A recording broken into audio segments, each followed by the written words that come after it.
everybody! Welcome to another edition of War of the Realms D&D on another great Sunday.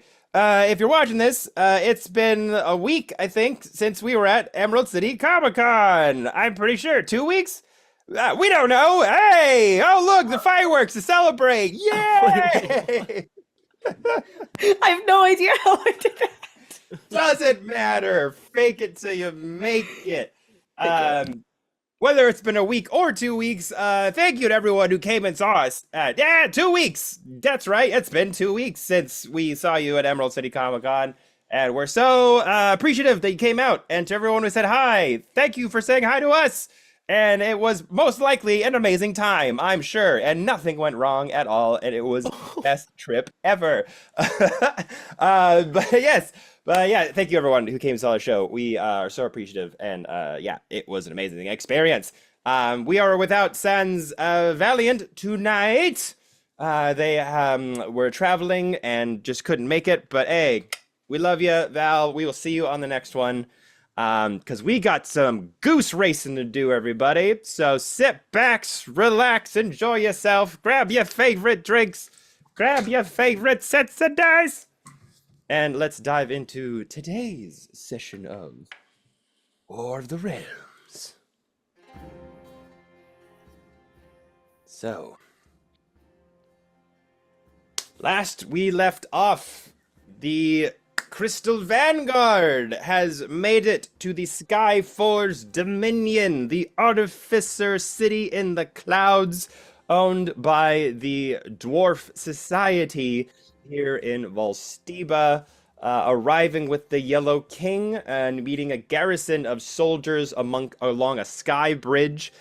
Each of these hardy dwarves wearing bulky metal armor, riding on top of, you guessed it, feathered velociraptors, everybody, because that's cool as shit. Riding a garrison of velociraptors over to our friends here who were carried over by Crystal Dragon, who departed, had to get back to their family. So they parted ways, but some words were exchanged, a little bit of hostility, but you were taken over to the Skye Marshal for further questioning, as you demanded to see the Skye Marshal. Bruni? Oh, no. Where did they go? Oh, no.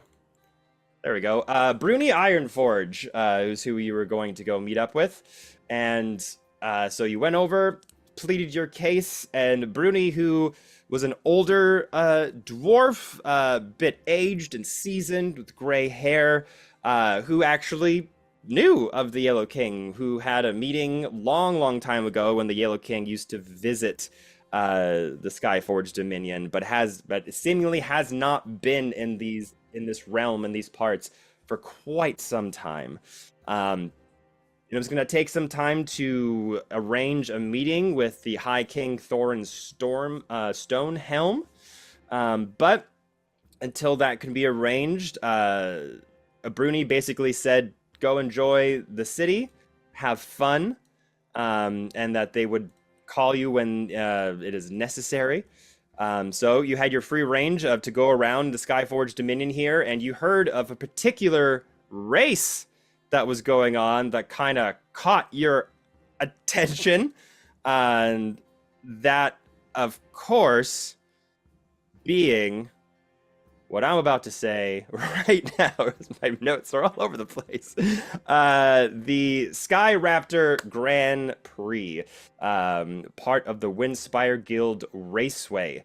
And that perked your ear. You wanted to see what the heck that was about immediately. So you made your way over, kind of got a good sense of the city here and what it has to offer. Eventually you made your way over to the raceway, which was propelled by various jets, as lots of parts of the city are kind of floating here amongst the clouds. You also got some information that there have been a little bit of tense relations with the Giant Society, who also lives here amongst the clouds, some of the Sky Giants up here. That skirmishes and attacks have kind of been happening strangely here and there on a few caravans and convoys around the Dwarves' Own. But strange things have been happening all over Volstiba. Whether this is related to the Far Realm incidences or not, you're not too sure. You did know that there was strange green energy coming off of them, acting not quite like themselves, so there's a good chance that maybe it is connected to some of the things that you've been encountering up until this point. But nevertheless, just needed to have a good time, have some fun. So made your way over the Windspire Raceway and enjoyed the festivities. Some of you even signed up for the races, where Lewin and Clara decided to get involved and went into the amateur racket, able to win some prizes themselves if they are victorious. As they did this, Torben and Hermitha went and got some snacks, and Torben looked for some gifts for their daughters, to which you gave a gift to a little young dwarven lady, thinking you were buying them like a nice shiny metal ball, and turned to be a game called Spike Ball, which spikes came out of it, and they threw it at their sibling, caught on their back, and ran off into the crowd. But you and Hermitha went and took your seats, and as Lewin and Clara were getting ready to find out what their mounts would be, I think hoping it would be maybe a cool velociraptor or a triceratops of some sort, turned out to be a pen of giant geese, everyone. Massively huge birds in the form of a goose were waiting for you. And as Lewin and Clara were deciding, should they each ride their own goose, or should Clara turn into a giant goose and let Lewin ride them, either doing a singles competition or doubles? Not too sure at this point. Still deciding, I think, on what they'd like to do. But as this happened, Hermitha and Torben looking on into the crowd, Torben turning on the Gem of Seeing, saw something that he hadn't seen in quite some time.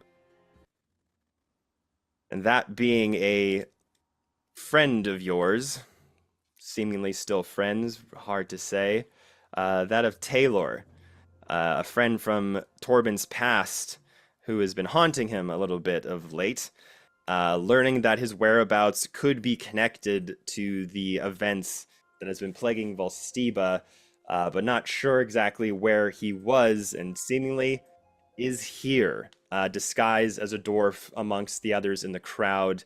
You were able to spot him clear as day. That is until his eyes met yours, and that is where we left off. So, all that out of the way, Crystal Vanguard, what would you like to do? I know me and Claire are in the pens right now.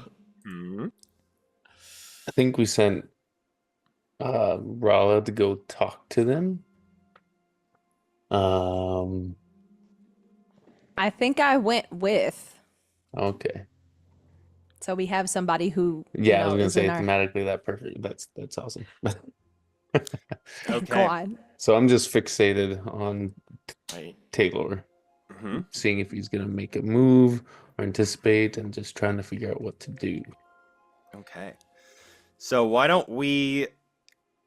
So there's a large crowd here, and the festivities are just about to start. So it's going to be a little bit difficult for Hermitha and Rala to try to get through the crowd in time before the races are about to start. So we'll make a couple of dex checks, which should be very easy for a monk to do, which I'm sure they have a high bonus to their stats. 1,000%. Let's find out. All right. Some cleric's dexterity. 11 for Rala, because that's how I said it in my mind. Rala first, then Hermitha, because I needed Rala to have a chance. Maybe I should have flipped it. 18 for Hermitha. So Hermitha gets a +4. Oh, it's not a saving throw. Where are you at? Oh, it's a +4. So 17 22 total for Rala. Yes, Nice. 17 for Rala. Okay. So yeah, you two are just trying to careen your way through the dense population of dwarfs that are all here in waiting anticipation for this race to start. So you're kind of elbowing them a little bit, just like, hey, excuse me, I don't know what you're doing, get out of the way, just go for a seat, jeez. And you're just like, you're also taller than all of them, so something you were just able to like stand over them, make your way, part the seas a little bit. So right now, where you are, because they were on the Taylor is on the other side of the arena, and where the races are starting is kind of in the middle of that. You're kind of going in through the sort of the bottom of the half circle of the raceway. So you're sort of trying to make your way, moving, and you've kind of got yourself close to that front row seating that has like a bit of a banister curve, and then there's some height between you that kind of drops down to the ground in the arena. And there's a bit in the pen where all of the dwarven riders and the mounts are. So you and Rala kind of like forcefully make your way there before the festivities are about to begin, and you're kind of on the upper railing. You see a couple of guards around, like dwarven service people that are just keeping an eye on things. What do you want to do from here? If we make it down to like, I'm assuming the front, where, you're in the front stands, I'm going to try to can we see them from here? Like, how are they ordered? Are they close to us or far away? So they're not necessarily close. Sort of, just trying to imagine like a football stadium kind of situation where you're at that front sort of seat balcony, and it descends down maybe like 20 feet down when it gets to like the terrain of the raceway. And then they're probably like 60 feet across from you in a corner where the mounts are and the riders are before the gates kind of open to get to their starting positions. Are they 30 feet away from me? They're about 60 feet away from you. 60. Yeah, man, thaumaturgy would have been nice. Let me see. Because if I can't yell and get their attention, then I'm gonna have to bring them down there and just say, "Stop the races, guys! Hold on, we They're haven't not done the ready." proper checks. But then that's gonna call attention to us because he probably just saw us with Torben. So this is all not looking good. Honestly, if we're trying to be discreet, yikes. Now, Taylor oh. saw before I sent them or after? Wait, I think we left off with him kind of looking around in his disguise, and then he just like looked at you from across the stands. So like made eye contact with you. So I sent them before we made eye contact. So he doesn't know about you guys, which is good because he's smart. We hop down. If So you're hop down into the raceway. how long of a drop is that? It's like 20 feet. It's gonna snap my ankles. Rala's fine. She's Rala got the will monk. be fine. Yeah. Rala's fine. Can Rala The monk princess slow fall style thing, yeah. Hermitha, and then we jump? Rala can like hold you up in their arms. No words. She just picks me up, hops over, doesn't snap her ankles because she's Rala, and I can at least heal her. Okay. Let the dex Monks, rolls carry over. monks have slow fall, so they can remove damage by 45. Period. Yeah. Yeah, totally. Period. We're going with that. Yeah. Yeah.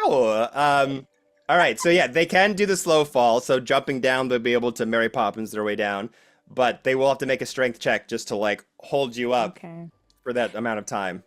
Would you like to roll, or do you want me to roll? I'll let you roll. Oh, I was talking to Torben, but it's fine. Oh. I know Torby was controlling our character today, and I just kind of jumped in because I took Rala like a doll and ran. I want would this you to be prefer? this. I want this fate to be in your hands. Okay. Of course. Give her. 20. Oh, Oh, they're so slow right now. Thank All you, right. Kevin. You did that. That was beautiful. It's a good 20 to use on that. I needed So it. you force your way through the dwarf crowd. Everyone's a little annoyed that you're pushing them out of the way, but everyone's kind of taking their seats. There's a few guards there that are kind of patrolling around the outer perimeter, but there's a bit of a gap where this section of the crowd kind of gets lower and lower towards the action. And you and Rala just force your way down there. Like, should we go down like into the raceway? Like, yeah, I think we gotta let them know. And Rala just sweeps you up and just jumps over the side. And you just land, and as soon as you guys jump over the railing and make your way down, this kind of like, I'll say that the slow fall isn't just like a Mary Poppins like wind drifting in the breeze. It's more of like you jump over and she has you in your arms and you're plummeting, and right before you're about to hit the dirt, this force comes out from Rala's feet and just like the force of their energy just stops them for a minute, puts you down on the ground, puts you down. You can now see that there's two dwarven guards that have noticed you jump down. Go, hey, you're not allowed to be on there. You're not allowed to be down there. So, unfortunately, I probably scream. Yeah, just had to rewind all of that and just give some real life reactions here, y'all, because we may be warriors, but we're humans / elves / other creatures too. And everybody screams. So I definitely scream. And yeah, when we get down there, I start throwing every name and every seal in the book that I have. Every single one. And I'm here on official business, and we have to stop this real quick for an inspection and investigation. Thank you very much. Without giving away too many details about the threat that's clearly lurking underneath this floating city. But yeah, I don't know who gets us first. Okay. So some important names you do know is the Sky Marshal. Literally. The military. I'm on Sky Marshal business. I'm on Rooney. Sky Marshal business. Thank you very much. And my hair's like messed up. I'm What a shepherd. Sky Marshal. What do you mean Sky Marshal business? Follow me. I don't even give them time. I just stop across and I just start explaining. Make me a persuasion check. I'm hoping. I wish I could intimidate. Could Rala help add to this with her intimidating self? Yes, I'll say so. Thank God. Follow me. I am very persuasive though. Okay. Oh my God, guys, I rolled double 18s. That's insane. Holy! I have a +7 to persuasion. So I'll say So for 25. Rala's contribution, you saying, "I've been sent by the Sky Marshal, but we have to inspect something. We have to inspect something now." Just Rala's presence of being somebody who looks like they would be a soldier or somebody of military Yes. prowess just kind of backs you up in that like cross-armed like look and be like, "What? Oh," like kind of brings more validity to like the military commander offer that you've given. They both look, right.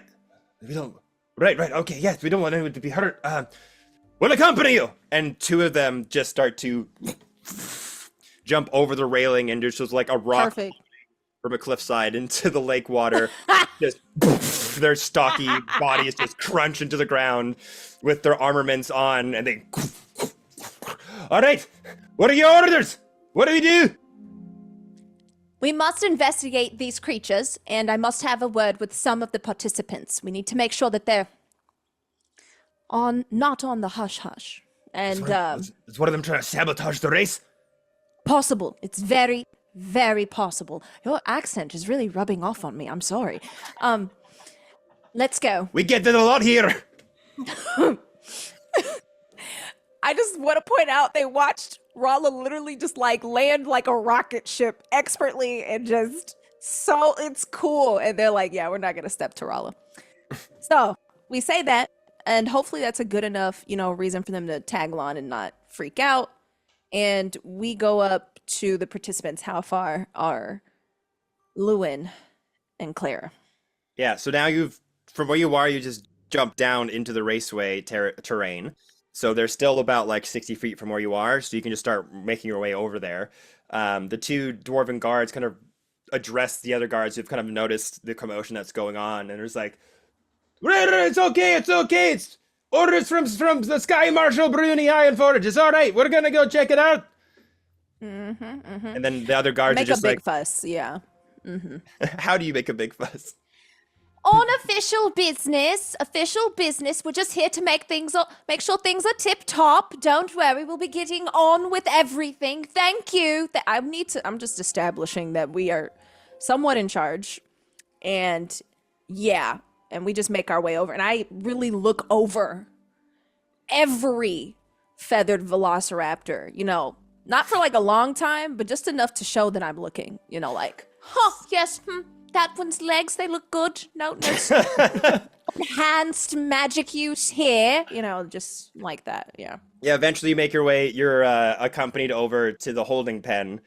And there's a couple of officials there just standing watch. The two guards that you're with come over and be like, sorry, we have an emergency inspection ordered from Ironforge Bruni. Bruni Ironforge, we need to let these two in right away. Make sure everything is up to code. Immediately, let them through. And the guards just kind of move out of the way, and you and Rala start to step in, and you kind of have this demeanor about you that you're like stalling a little bit, so you don't go directly to your friends as you're kind of like making your way towards them. Lewin and Clara, as you're discussing between the two of you, whether you're gonna like transform into a goose or let. Oh no! Lewin This ride is Clara. the goofiest conversation. At We're this so point, Clara is you come upon Clara going, I think I almost got it. I think no, I'm still me. I think I almost got it. And she's trying to turn into a goose, but she can't because I can't physically do that because it's a CR3. But she doesn't realize that because she's seen other people do it. So that's what you see. They're Lewin's realizing your limits. Yeah, Lewin's just like, Okay. do you got it? Do you got it? Above board. I'm so sorry to do this. I hate metagaming, but I am still learning, y'all, and I don't want to ruin anyone's good fun. So this happens in real life, everybody watching. I could just take y'all out of the game. No explanations. I could just remove y'all because I don't want to make it clear that we know y'all. But at the same time, we could just pass y'all a message and y'all can decide what to do if you still want to race. Because we don't really know what the threat fully is. We just know somebody's doing something around here. And yeah, but no matter what, I am going to walk up. I'm going to say, What do we have going on here? and I'll just start writing random gibberish. I wish I had my quill. Oh, see, always keep props, guys. I'll pull out my quill and just start scribbling. Where is your creature? What are you riding? And then hopefully y'all pick up what I'm putting down. And we were in the pen with the creature. Yeah. Okay, good. And Lewin's What are you standing there doing? like, it's right here. This beast, this is ours. Why aren't you strapped in yet? Why are we not strapped in yet, Claire? We need to be getting ready for. That's a really good question. I think we were just kind of discussing tactics. We were stretching. We were. Yeah. Well, I really hope that you stretch very well. Yes. You can never tell who's going to be watching in the crowd. I say that so weirdly and strange. And, I'll have Lewin and Clara make insight checks. and you don't want to be caught unawares and with your pants down or a pulled hamstring or something could go terribly, terribly wrong. And got a this may 15. not be. What'd you guys get? I got a 15. All right. So Lewin, Yeah. you're not entirely sure what Hermitha's like trying to get at, but you get a sense that whatever she's trying to do, it's important and requires your attention. whether they're trying to get you out of the race or they're trying to like get you to come closer to tell you something. You can tell like whatever's happening is urgent. Clara, you have no idea. You think Hermitha is just pulling a stunt or like messing with you or Would I know enough to at least know Below that, my like... cover.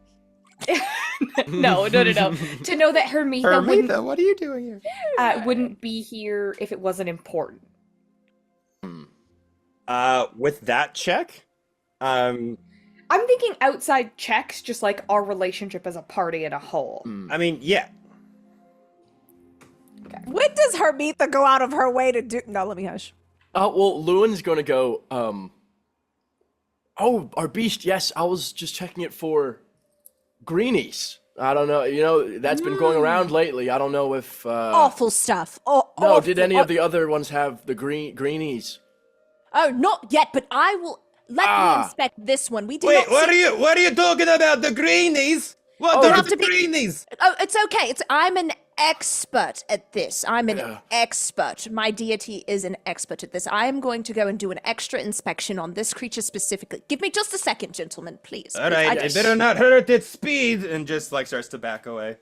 Absolutely. So I walk into the pen and I start checking just the undercarriage of this creature. And as I walk by either one of them, I say, there may be danger in the crowds. That's all. Whatever I can get out reasonably. I don't want to say too much. Okay. Can I send a message to Hermitha? Oh, thank God. Yeah. Finally, because I can't cast it. Can I say, Hi. What's up? Okay, so, Clara, I need you to listen very carefully. I know you always do, but this time it's so important. And as we're just doing this mental message, I'm basically massaging this creature. Just handling its feet. It's a, yeah. Oh, claws. It's a giant goose. Oh, webbed feet. Yes. I'm checking for the greenies in between and I'm so sorry, dear. Yeah, and I go behind it, just, you never know where it can pop up. It might be in the most unpleasant places. And in my head, I'm like, okay, very quickly. There is someone from Torben's past in the stadium, and Torben looks so shaken. I don't know what to do, but we knew we had to find you both. I think there may be something may happen during the race. It might be dangerous for everyone involved. I don't know if we're supposed to make a fuss or if we're supposed to handle this discreetly, but we didn't want to alert. Did Torben told us it was Taylor? I'm trying to recall. I believe think so. Yeah, you told at least yeah. Rala and... Yeah, I did. Yeah. Their friend. okay, so then I cast... Oh, go ahead. Oh yeah, their friend, I believe they're called Taylor. Not sure if you knew this, but... So I cast message again, because it's like a one and done back and forth, and I'm constantly... yeah, Two yeah. sentences then. 2 sentences, because I could... One of Do we need to Torben's come- dangerous friends are in the stadium. That Do we sends need one. to come help you? Should we make an excuse to leave, and are we fighting? I'm not sure. There may be something wrong with the race. And that's all I say. Just to stick to the rules. And I finished checking this goose, velociraptor feathered duck creature thing. And all Make me clear. an animal handling check. I knew you were- boy. I Dang knew- it. Thank God Hermitha likes animals. It's gonna Alright. bite. Spots. You On know. wood. Knock on wood. Oh my God. 17. Wow. You're rolling amazing. Handle that goose. So as you're kind of inspecting these large feathered beasts, they have just these vacant look in their massive eyes on either side. Oh. They have like a yellow iris, but the outer layer is a bit of a deep red. And their very fluffy white feathered body has outlinings on their feathers of this sort of yellow and orange coloration that has like almost looks like living flame on the ends of them. And their necks are like long and regal, and they're just kind of like sniffing around. You're kind of checking between their feathers with this insane confidence, but these beaks are razor sharp. Like you feel like if it just wanted to peck at your neck, it'd probably just take out your whole trachea. Oh yeah. So as you're confidently doing this and like expecting the wings and like the undercarriage, the geese are just like kind of reacting to your forthrightness as like a pack leader. So as you're kind of doing this, they're like putting the wings out and looking under the feathers and like checking under the web. It's just like doing everything that you're asking it to do. And the dwarves and the riders are like kind of giving you a bit of like, okay, like she has no fear at all. But as you're kind of just, yes, this one looks okay. Something's happening. We have to get out of here. And I think this one also. We really got something. Just every so often, just peek over as the messages come over to you. How do the two of you respond? I send a message to Lewin first. Okay. Hi! It's Clara! Something bad's happening. Taylor's in the stand. I think we need to get out of here and help. I don't know how. And that's all you hear. Love it. While they're doing that, I go ahead and I take Rala out of this little pen area, and I say, I don't even need to look at the rest. I'm sure they're perfect. But we do need to discuss some other details. Maybe heightened security. How fast can we get on that? Are you saying that to the guards? Yeah. Are you saying To the guards. To the sorry. No, don't apologize. So you tell the guards like I think something's about to happen specifically? No. I just want to make sure we are being proactive, not reactive. And this is a very important event. And I want to be able to report back to my superiors and state that nothing's happened. I want to be overcautious. All right, make me a persuasion roll again. Yeah, I got it on this one. It's a hard one. Whew. Bubble, bubble, toil and trouble. Oh my god, a 14. Oh my goodness. Oh, 21. Okay. Hey, These look were over to the them, dice. and the two security guards that you're with, inspecting the giant geese, inspecting the riders, making sure everything back here is okay, and then you just put out to them like, I think we need some extra security. Yes, of course. Well, we have a few stationed around in the stands. Did you want them to be down here in the raceway? We could condense them all if you think it's going to be a better choice. No, I want a strong perimeter, and we need the most opportune or optimized positions to respond to any threat, whether entering the stadium or exiting the arena. So let's get All on right. that. Yes, we can Like a reach. net. Of course, yeah. We have around 8 or so guards positioned around the raceway, but How your big is this? recommendation. Not this is above. Hermitha doesn't ask that. Hermitha would know, but Chelsea's struggling to visualize how big the stadium is. 8 doesn't sound like enough. It's not. Okay, perfect. As they had said, I think earlier we mentioned that We are the heightened security. a little bit. They mentioned earlier that their soldiers or forces were a bit thinned out because they were dealing with some of the cloud giant skirmishes and investigating some of the things around in their domain because things have been a little strange of late. I want to maximize security on the side. Basically, I want to secretly surround our friend here. And so I would like to put like 5 of them over there and then spread 3 across on the side with Torben.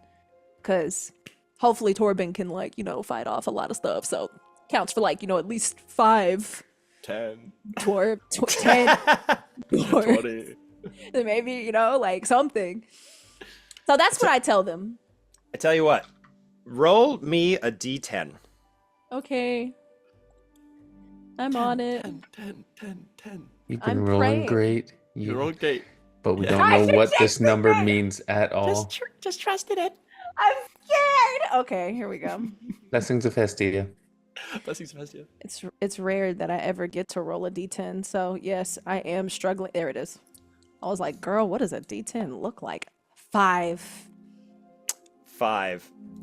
All right. Well, I think we had 5 extra guards Oh, thank sort of God. off on the outer perimeter that we could bring in closer. Did you want them to be stationed anywhere specific? Absolutely. And I describe the section. I give them some spiel about how it's actually a blind spot or like, a point of disadvantage. And we really need to cover that area and how you can really just descend on any threat from that vantage point. So I hope that explains away the extra security in that one spot and then still spreading everybody else around evenly as much as I can. Yeah. Okay. Very strategical, Yeah, absolutely. So as you kind of explain the blind spot and you think if anything were to happen, this part of the stadium doesn't seem to be fortified enough and we should have some extra eyes on there just to get a better sense of things in the perimeter. So I think that, all right, well, yeah, of course, yes. Well, if that's what the Sky Marshal wants, the Sky Marshal will get what they desire. Go grab the other soldiers. We need to fortify them immediately. And he's like, is there anything else we can do for you? Please escort us back into the stadiums. We'll be also providing our assistance with any duties that we've asked of you today. I didn't catch your name, sir. Grongi. Was that off rip? Did you just come up with that? Yes. I love that. I love doing that. I love it. What are they, like a guard, or do they seem like, I don't want to disrespect them. Do they seem of a higher station? No. Thank you, God, Grongi. I'll see. You may be promoted for this. Let's go. Come on, Rala. Do you think so? I really could use promotion. I could use a lot more money. You just start like walking away. Anansi! And are you bringing Lewin and Clara with you? No, they can't know that we know them. Okay. This was a dash and crash. It was, here's the information, and somehow I was able to finesse extra security out of that, thank God. And now we're heading back to give Torben the news. If they follow, that's fine. Yeah. So they. If y'all want to come with me, just let me know. Like, oh my gosh, maybe things aren't right with there's something wrong, and I can get this shut down. So Lewin and Clara, do you want to stay where you are, or do you want to come out with Hermitha? Totally up to you. I just want y'all to race if you want to race. I didn't want to be that person that stole your joy. No, I was in there because I was like, if Claire's going in alone, someone's got to go in there with Claire. But also, like, I think our plan was have eyes in and out of the actual arena. So, like, if something happens in the arena, I'm cool. We can like tackle some geese if need to be.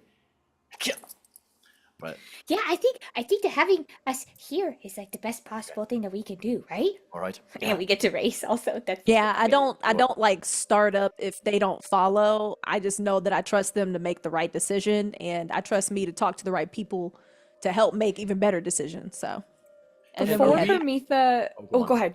No, you Oh, go. I was gonna ask, like, are these pens open? Like, can I look out into the stadiums and see Torben up there and everything? Yeah. Okay. Lewin's just kind of gonna step out, just like one step out of the pen, just to get like eyesight of Torben, to see if he can see me at all. And I'm just going to kind of like non-verbally, just like a salute, like I'm gonna be down here. If anything happens down here, I've got it. And if you need us to come back up, we will. Kind of just like Yeah. I'm So down here. By the way, yeah. for Torben, last we left you were locked eyes with Taylor. So we'll cut the scene as Hermitha is like, you're gonna get a promotion for this, and starts to walk off back to their seat. Before Hermitha leaves, because this is proximity, sorry. How far is Torben from us? Far. It's Okay. like 50, 60 So for feet, the right? More it- than that. for now, I'll cast Myconoid Rapport on the three of us, so that at least me, Lewin, Rala, and Hermitha can communicate mentally if we're within 60 feet of each other. So when she goes away, she won't be able to, but if she comes closer, and I'll do it under the guise of like, Ma'am, I appreciate why you've come down here and have given us competitors a warning, and we'll keep our eyes peeled and let us find a way to communicate in case something goes wrong. and I will, I will like wrinkle up my nose and sneeze on her. no, as my timer goes off. That's the sneeze. Wow. That's what my sneeze is. It's a Hello new there. Truffy noise. these fake creatures, I mean, really. Or didn't know how to, but I'll be like, Torben's not I just- around, so you know he doesn't give off the gassy Truffy noise anymore. I just have Truffy doing that. Sorry, these geese, they're just so. And as I sneeze on her, I want to cast the Myconoid Rapport. Right, I'll send someone for your contact information. And I do pull out like my own little like set of wipes. I do wipe my hands respectfully. Yeah, Just because to Clara did really Clara really sold Oh, it. yeah, where yeah, she yeah, like yeah. made sure that there was something coming onto you. Perfect. Yeah, So I now take we my can all- handkerchief. Yeah, Yeah, it's perfect. Okay. Yep. Well, after being sneezed on, Hermitha then escorts the guard back to where they entered the stadium, putting on the Myconoid Rapport. So from that, switching over to Torben, locked eyes with Taylor. Do you take your eyes off Taylor to notice Lewin making those signals or not? It would have to be like bright spark for him to deviate his attention. Okay. So, nope, I probably didn't see that. He's just trusting that Rala and Hermitha was able to get the message. Do I need an insight check to know that Torben's locked in from where I am? I feel like I would have known Torben's gauge of focus if something. He's not looking at you, so it's probably. But like, can I be like, that's like this guy's locked in right now. Something's happening up there. Yeah, make me an insight check. Okay. He's a little bit far away. Because, okay, yeah, 10. This is insight 16. Yeah, so you can see that he is like wrong. intensely focused on something. He doesn't look like he's laughing or like looking around the stadium. He's just like intensely locked on to something. You kind of can just sort of barely see him in the distance, and then you see him just intensely focused to something on the other side of the stadium, and you kind of just look over and you scan and you just see a sea of various dwarven folks, and some other humanoids as well, but nothing that like stands out to you or anything, so it's just odd. Is Taylor doing anything in this moment? So as Taylor is just like staring down at you for the moment, just kind of keeps your gaze for a moment, and then he just takes his eyes away. And he keeps looking over at the stadium. He particularly keeps looking over at the riders every so often. Kind of looks over at the terrain, looks up at the sky, and then goes back down to the riders. And looks up at the sky, looks around, and looks up at the riders. And now he's like kind of looking around. After he sees you, he starts to look around him like a little more aware of his surroundings than he would have been if he hadn't seen you. The guards aren't, the extra security isn't there yet, but you can see that his demeanor has shifted from a more no one knows I'm here to a like, I wonder if there's other people around that I might know.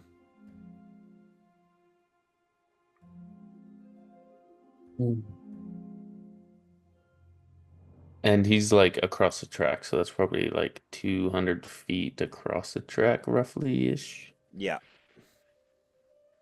And it'd be like 400 feet to like go around the track through the crowd. 200 would be like the direct route. Beeline, yeah. To go around would have to be like go all the way, either, all the way up and go all the way around, all the way to the other side. It would take a little bit of time. Oh, do I have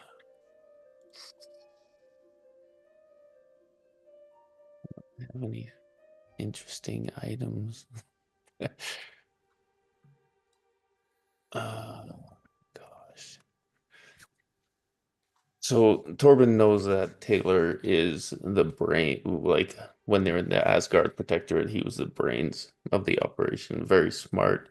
Usually gave tactical battle plans ahead of time, so he knows that he knows every advantage. And obviously there's something going on with the riders and the Skye. And Torben just knows his advantage is his strength. So, and he also knows that the stadium's packed, right? Like just thousands, hundreds. So there's a lot of collateral damage. So he senses something's bad is about to happen. Because last time he met Taylor, he was attacking an outpost. And there's a lot more people here than were at that outpost. So he is going to pull out his signal whistle and blow into it as loud as he can and say, there is a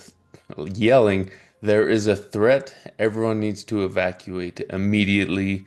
Find your way to the close, just start sounding the alarm, because he knows Taylor's gifted in the arcane arts, and he's seen him on the battlefield throwing like firebolts and fireballs, and he's like, if any of that hits the stands, these people cannot be here. So he's trying to alarm and get everyone out now. I left Torben with his drama. Okay. So, as this happens. Oh my goodness. And I'll say, right after he did that, he vaults into the arena and starts running towards Taylor. Okay. Oh my God. So you probably hear like whistle, and then Torben starting to yell, evacuate, everyone needs to leave immediately, and just like... I have to spin the hell out of this. Our PR is going to be so ass. How am I going to...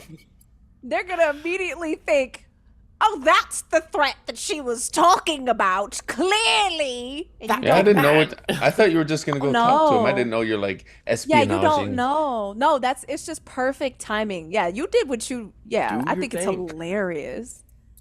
I didn't think about that. I thought about the dangerous... You didn't know about wizard. that. Torben's locked in. Yeah, Torben's locked in. He doesn't even know what's going on down there. Yeah. Okay.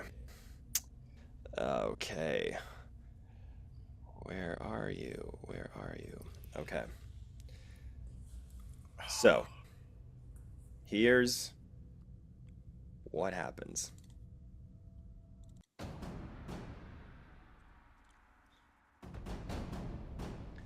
Torben Wolfgard, you jump up. Blow on that whistle. Everybody, leave! Get out now! Run! Hermitha is like casually walking back towards the arena, having warned the dwarven guards that a threat could possibly be within the arena itself. The guards around you stop immediately. He was like, "Get out of here! Run! Get out of the way! Everyone needs to leave!" All the dwarven children, family starts going, "Mommy, what's wrong? What's going on? I don't know." And they just start like going into their parents' arms, and some of them start to get up and like eerily like fastly walk away. The guards that are stationed around you, they're not exactly very close. They're like, "Hey, you! Stop that right there!" And they start to run towards you. You're already starting to run down the steps down towards that first row that Hermitha got to. The guards that are with Hermitha are like, The threat! They're here, everyone, on guard, now, rush, get that man, get him!" And everyone starts to, all the dwarven guards start to run towards you. Torben, I need you to make me a dexterity check to try to outrun them to get into the stadium. Holy. I have advantage. So that is a 21. A 21, okay. You start to just leap from where you are, Hulk style, down like a first few flight of stadium rows and start running just... The crowd is starting to panic and people are starting to like move, and the mass amounts of crowds start to slow down the other guards from getting to you. Some of them have weapons on them, some of them have artificer technology that you're not really too aware of what they'll do, but they start to take these pistols out that you saw some of the garrisons have, and before they can put their guns out, some of the crowds around them start to knock into them, slowing them from getting towards you. You're now like past halfway, you're getting to like the lower third bowl. Make me another dex check.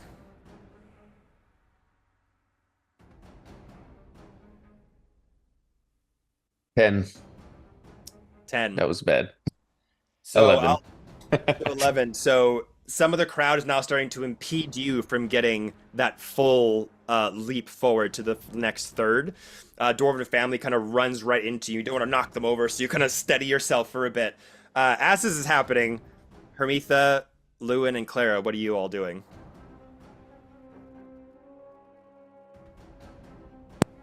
Oh Do my we- god. Yeah. Do we see Torben running? Like, is this pretty? Yeah, you can see this massive Asgardian blow this whistle, Yeah. shout to everyone, like, get out of here, danger is coming.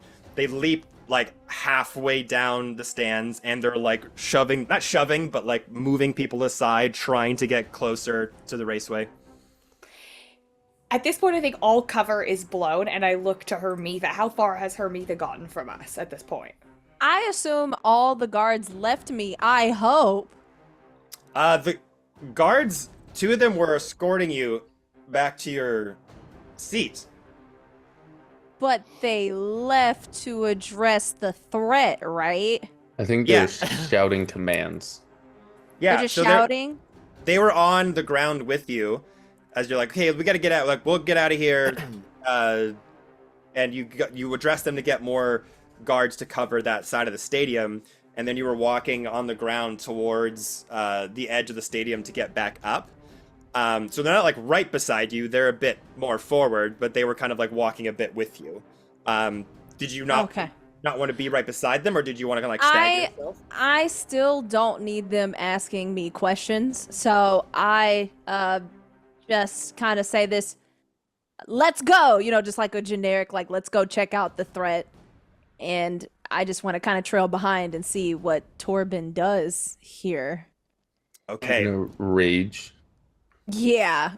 pull out my hammer, say Leptir, and attempt to jump over these 4-foot dwarf in my 8-foot tall Asgardian body. I'm trying to get as far as I can while trying to like see what Taylor is up to. Okay, so this will be, so technically you passed one, you failed one. So this will be one last check to see if you can, basically the dwarves are all now starting to like, sort of surround you a little bit as they're getting closer.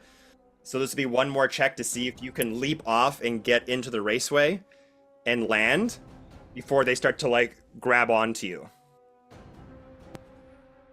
Like athletics? Yeah. Or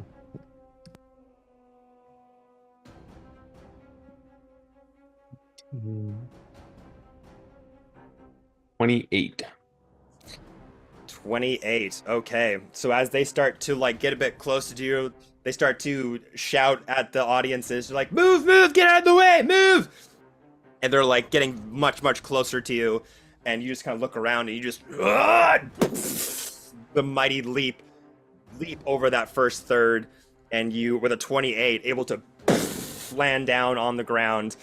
Hermetha, you're kind of walking with those two guards, and now those two guards are like rushing over to Torben. You go with them, or do you stay where you are? I'll go with them, but Diplomatically, maybe explain I'm with you. yeah, as I get closer, if I get in range to where it makes sense that I could recognize this person, I could try to dissuade some people and say, oh, that's Torben. We had sent him on a separate mission. Oh, wait. Hold on, tell your men to back down. The threat must be elsewhere. Girl, you need more Where confidence he's than headed. The threat is where he's running to. Yeah. I'm trying to like explain this reasonably, because if I start saying there must be something in the crowd, like it Yeah, so right now doesn't add up. the situation He's my friend. We can do a Pocahontas thing. He's my friend. So the situation Oh, it's Here. escalated. Yeah. has definitely escalated a bit. So Torben jumps down into the raceway. The two dwarven guards are by your side with their heavy, thick metal armor. The threat, we have to stop it, it's here! And they start running towards it, and you are trying to stop them before they reach Torben. Yeah. I hope I can start just turning the tide, because I know there are other I just brought double security. Yeah, so you yeah. can see other, at the top parts of the stadium, that extra security is starting to make their way and enter. And so you kind of see this, like, garrison of dwarven armored guards starting to make their way down the various stadium steps. It's going to take them a little bit before they get into the racetrack. But I can have you roll another persuasion, because this is kind of pandemonium, but this will be a disadvantage because of all the chaos that's going on. Yep. I figured. All right, let's roll these dice. Let me get something fresh, something different. Who haven't I rolled this year? All right, 1, 2. All right, that is 8. That's a 9. Oh, that's a 6, and that's a 19. I'm so upset. Oof. That's a 13 for 13. persuasion. Not bad. It's not bad. It's something. Definitely something. Keep flashing those seals of security. Yeah. I got a 5 and an 11. So, Praise be. that authority that you had exuded over these dwarves, they're still taking it to heart. As you're like, no, wait, look, actually, I'll let it go to you. What do you say to them to stop Torben? Or to stop from getting to Torben? Ooh, okay, exactly what I said earlier. You had me brain freeze. That's one of our agents. They're on an assignment. Clearly they must have spotted danger somewhere. Follow them. Tell your men to stand down. And they look over to you, Torben, as you're like, and you kind of like stop for a minute to see if you have to like defend yourself. As Hermetha kind of directs traffic a bit, and be like, this is one of my agents. They spotted the danger. You need to follow suit. How do you respond, Torben? I'm singularly focused. Torben is Beelining it, like I'm Okay. double dashing, So they- sprinting. binocular Yeah. vision. Okay, so Looking like I'm urgently going somewhere because there's something dangerous. Yeah, like a right line, there. like Yeah. a linebacker, you start Yeah. to go off, and then at this point, the guards just go, Right, right, and they just follow your every word, Hermitha, and they start to accompany Torben. So Torben, you have Go! two dwarven soldiers beside you. As the other riders are kind of starting to like get worried, and they're starting to disperse. Some of them are taking their giant geese away. Clara and Lewin. I grab a goose, and I want to ride it. Get on the goose with Clara, and I pull out my mason shield. Okay.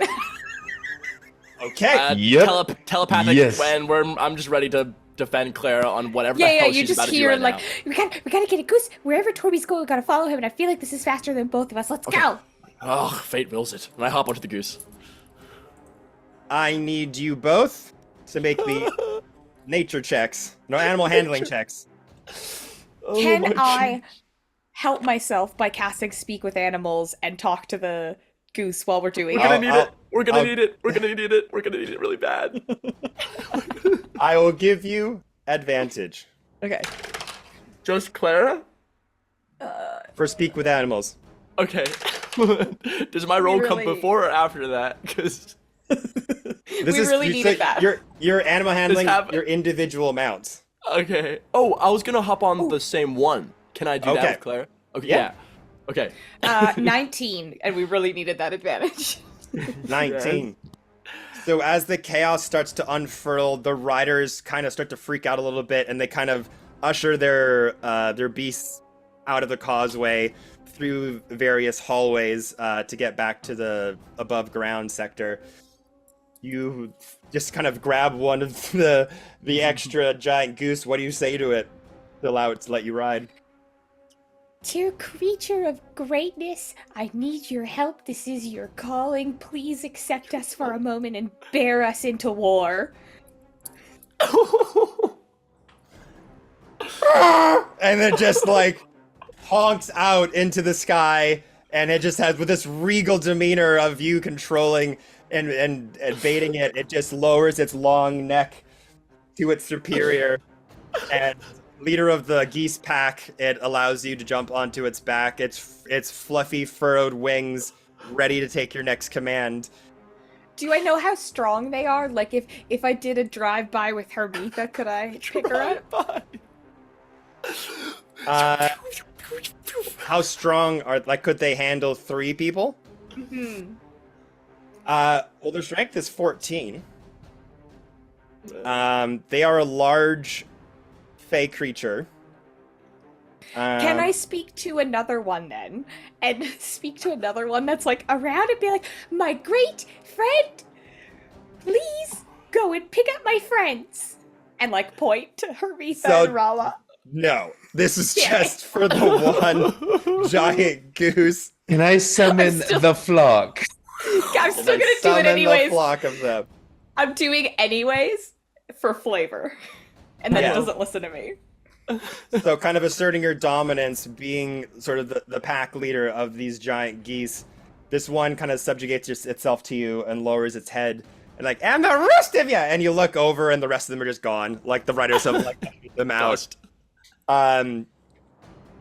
There's a couple that have run. Like the roar of the crowd was too much for them. So there's a couple of geese that just like took off into the crowd. Or not into the crowd, sorry, into the raceway. But yeah, there's none near you to get that. And then mentally you hear Hermitha, Sorry, I tried. It just did. I don't know what happened. You might have to get your own. It's quite all right, Clara. It's quite all right. and then you like sidebar, both of you I think would also hear like me honking and speak with animals to the goose to like direct it. Oh, I love And I'm directing it in honks to follow Torben. Wonderful. So Rala as- and I are running. That's it. All right. So you're next, Hermitha and Rala. Are you running with Torben then? Yeah. So Hermitha, Torben, 2 dwarven guard, with these kind of artificer technology on their heavy metal armor sets. You start running around the causeway. All of the crowds are just running in all directions. Halor is sitting fairly still and kind of slowly God. just raises up with everybody. And you see them take out a particular shard out of their pack. Immediately, I tell Clara, surround him, and I grab Rala and we try to cut right. I hope Lewin and Clara cut left. Okay. Torben's dead on. As you all start to go around the side, starts to say something in ancient Asgardian as these ethereal horns suddenly rise up out of their head and perk up with a bit of a curl, long and golden and green coloration, as this spectral figure covers Torben's entire body, or Taylor's entire body. You see the raceway, as you all are running, start to fracture and start to shatter in a few various different pieces as the raceway starts to break and separate itself and start to rise as the various pieces of the causeway start to float in the air. This is going to be one final dex check for all of you to see if you make it off the causeway or fall. Oh my gosh. Can I command mine and Lewin's goose to fly? Yes, you can. That is what I will do. Natural 20. Natural 20. All right, let me get my last few dice. I'm gonna do Rala and then Hermitha. See how this goes. Okay, so 9 and 8. 15 for Rala. Yeah, and for me, I think that's just a +4, so that's like 13. 13. Oh. It's 12. Wait, what? 8 I'm plus 4 is 12. No. Oh, I'm not the 9. I'm the 8. You said Hermitha, or you said Rala first. No, you're right. No, we went Rala first. Thank God. Yeah. 12. So as parts of the arena start to crack and tear apart and float up, crowds are running wild. Chaos is now filling the air. Hermitha, as you're running with Torben, you see the fractured ley lines underneath your feet. The ground itself starts to separate, and you start to see the blue sky underneath as cloud starts to part and starts to float up into the air. Your heel slips. Rala will You start bamf out to... her wings. She would bamf out her wings right now. Literally, she would. Yeah. And grab Can her wings fly? She's flown before with it. I think she has, yeah. I think it's like a turn, if I'm not mistaken. Draconic. She can absolutely offset me falling to my death. That is possible. Wings unfurled grants you a fly speed equal to your walking speed until There the you end go. of your turn. Yeah. Okay. Seconds. Oh, thank God. So, Hermitha, you start to... Your foot slips through the cracks and you start to fall through. You start to plummet in the sky, and Rala, seeing this, just goes, "Oh no!" Just dives right down for you. The wings unfurl with that dragon wingspan. Starts to fall for you. Rala needs to make a dex check. Would you like to roll? You've been rolling. You're right. I'll roll again. No pressure. That took a second. 14. Plus 6, 20. 20. Okay. Dirty 20. So, Hermitha, you start to plummet and fall, and Rala just, like a bullet, arms by their side in a single-bodied formation, just dives down. It was great speed and ferocity. Wings unfurl and catch you, and they're turn around back and able to hover in the air with you to get you back to solid ground if you so choose, or you could stay in their arms for now. Oh, back here again. Twice in one day. That's very fortuitous. I think we want to... I'm happy to stay in her arms for the round if she can fly us both, if that's possible. So with Rala holding you in their arms, they can hold you as they're flying around for now. Please, yeah, let's go closer. Let's still cut It's right only a and try to six, surround. 6 second fly, Kev. Yeah, Okay. it's one round. So, or yeah. So, I want her to basically swoop in, pick me up, and then keep heading in the direction that She we can were do going. it 4 Yeah. times. Ooh, fire! So she can keep it going if she spending has them. to. Yeah. I'm spending them. Okay. So as the rest of you start to gather yourselves, you're trying to get to the other side of the arena, but as the ground is starting to shake and break apart, it becomes a little bit difficult. But as everyone is parting, Taylor just standing there with this twisted obsidian or this twisted shard in their hand, full of green energy, this silhouette of something covering their body.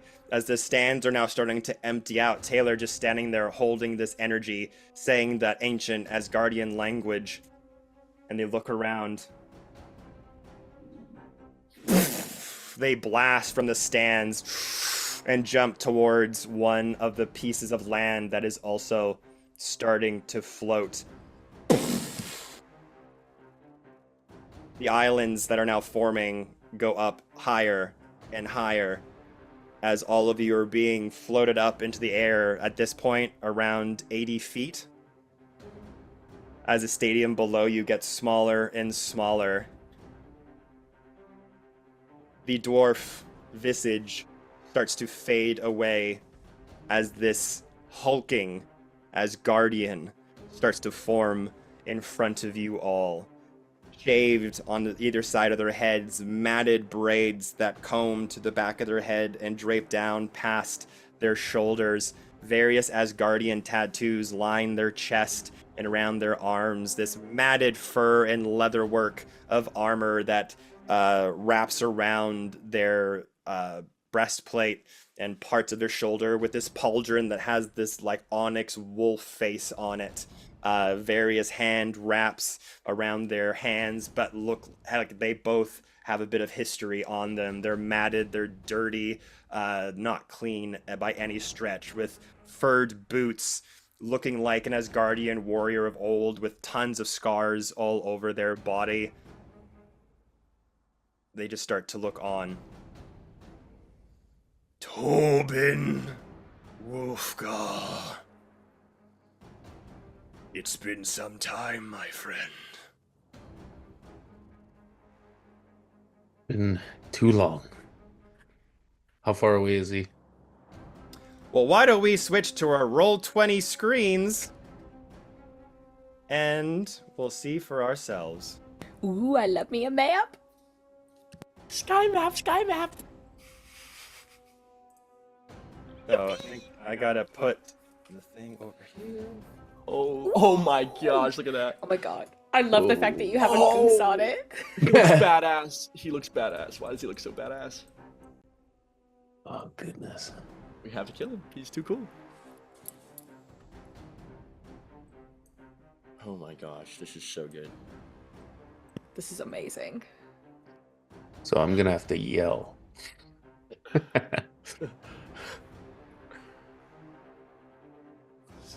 As he says that, Torben says, "This power is not you. This isn't by your design. This isn't... You aren't supposed to be like this. This isn't what we dreamt of when we were kids, playing together. This is not who you are, my friend. You need to purge yourself of this."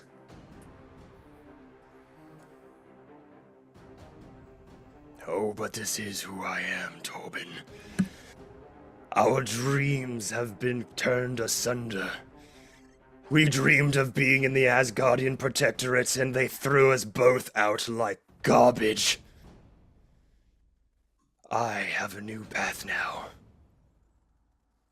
And unfortunately, you are in my way.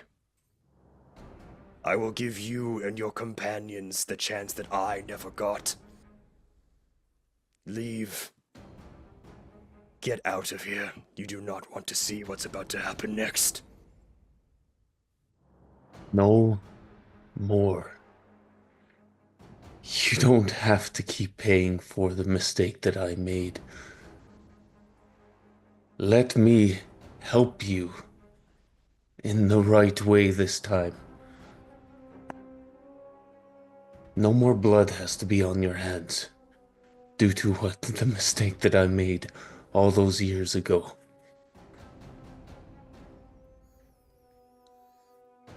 I don't have a choice. And you see these horns start to grow out of his head. The ethereal horns that you saw before, wreathed in a green energy, starts to actually climb out of their head, wreathed in this golden sort of ivory coloration that goes long and curves at both sides. They kind of crack their neck a little bit. Their veins start to bulge out of their neck, and you see their muscle fiber start to grow 2 times more as their biceps get just a bit bigger, their shoulders get a bit broader, their height grows about 2 feet more, going from a 6'5" to an 8'5", as smoke kind of dusts out of their nostrils.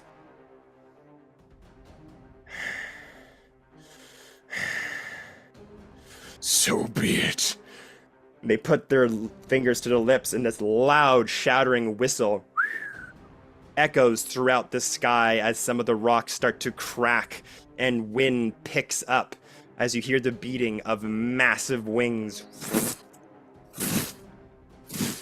as what looks like is coming towards them is a creature with an incredible wingspan, with its own long neck. What looks like a storm cloud underneath both wings start to come forward as this massive pterodactyl, wreathed in cloud and storm, turns up. As you all start to look to the skies, you hear various bird calls, pterodactyl screams,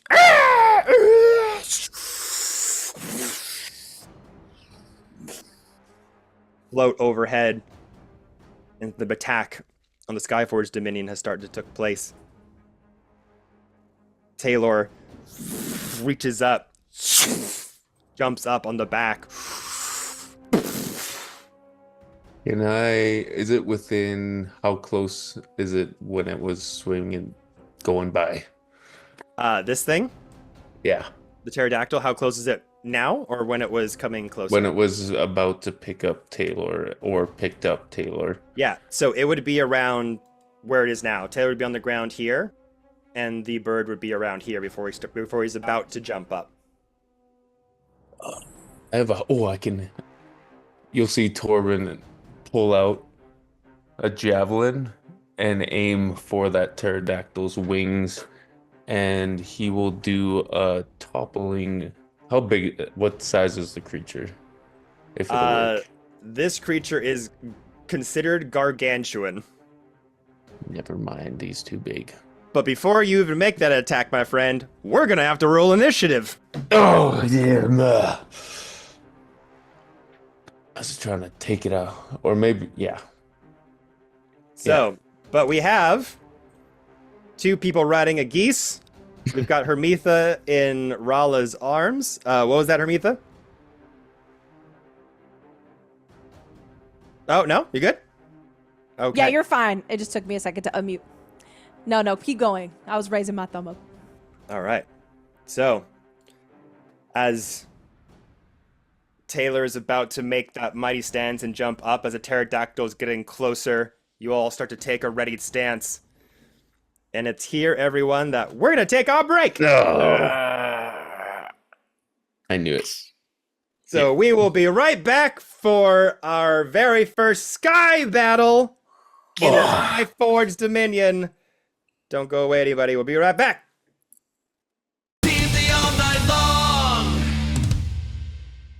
Hello, everybody. Let's get back to the Skye battle. Kicking it off in the Skyforge Dominion. The long-awaited confrontation of Torben Wolfguard's Asgardian brother-in-arms, Taylor, has just summoned a gargantuan storm cloud pterodactyl, which I changed the image to be more appropriate and terrifying. It's so scary.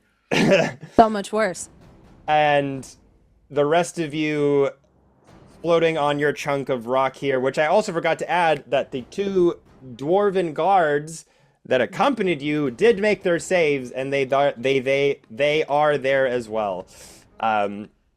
So we've got Clara and Lewin riding atop of their goose, the gigantic goose. We've got Hermitha in Rala's arms with their dragon wings unfurled, and Torben Wolfgar leading the charge, looking forward. And so now we are going to officially roll initiative, everybody. Here we go. I'm rolling. Get it. Kevin, I have one question while we're rolling initiative. This map is not representative of what's actually there. Like, we don't actually have trees and grass and roots and stuff. It's like the inside of a stadium, correct? Flatland mostly. So yeah, this was actually what the raceway was going to look like. It had like various terrain kind of all over it. Cool. I didn't really have a chance to like discuss like the finer details of what the raceway was going to be until we started going to the race. But yeah, it did have different sort of terrain types along the raceway for the riders to have a bit of a challenge going through it. So there were some trees, there were some vegetation, but now that's all been kind of cracked asunder a little bit. So there's still some hanging on. So it affects the environment for sure. But with that, I got an 8 on my d20. 13. Dang. All right. Well, looks like y'all are leading this charge. What would you like to do? Before anybody gets in there, because he's still on the ground, right? Or is Correct. he on it? Or it's approaching to pick him up? Less. Okay. Yeah, it's approaching to pick him up. I would like to go big straight out of the gate and cast Wrath of Nature. Ooh. Okay. Let's go. This is why I was Yes. asking about the terrain. All right. Describe that to me. So as Clara is sitting on the goose, she raises her winged claws up and starts to chant in Druidic, and she's like swirling her hands above her, and a 60-foot cube kind of centered on Taylor, I suppose, like on that island that he's in, of the vegetation starts to like grow and crack and move, and the trees come alive and roots and vines come alive and rocks start to levitate as like this storm of nature appears. So that'll be my action for this turn, and there's things that happen at the start of my turn, there's things that happen at the end of my turn, and there's things I get to do as a bonus action. Cool. So 5 feet around Taylor. 60 feet. 60. 60 feet around Taylor. Yeah. Yeah. Okay. It's a 5th level spell. It's a It's a biggin. yeah. And nothing happens when you cast it, just the next. So Yeah, 60 feet is huge. That's basically The whole island. most of it. Yeah, it like yeah. just ends at where Lewin is. The curve just before Lewin and Wow. Rala. Oh, Yeah, that so it'll circle. just be at the end of my turn and on a bonus action. So with that, that'll be my action, and then I want a bonus action pick up one of the loose rocks, and huck it at Taylor. Just pick up a rock and hug it. That's part of what the spell can do. Yeah. Okay. Is it just an attack against his AC? Yeah. Okay. I need a good dice for this. 28. 28 to hit. That hits. So he will take That was great. 19 points of bludgeoning damage, and I need him to make a strength saving throw. Okay. 19 points.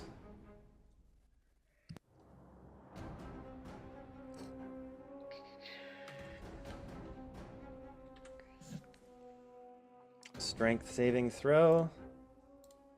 Where is that? Okay.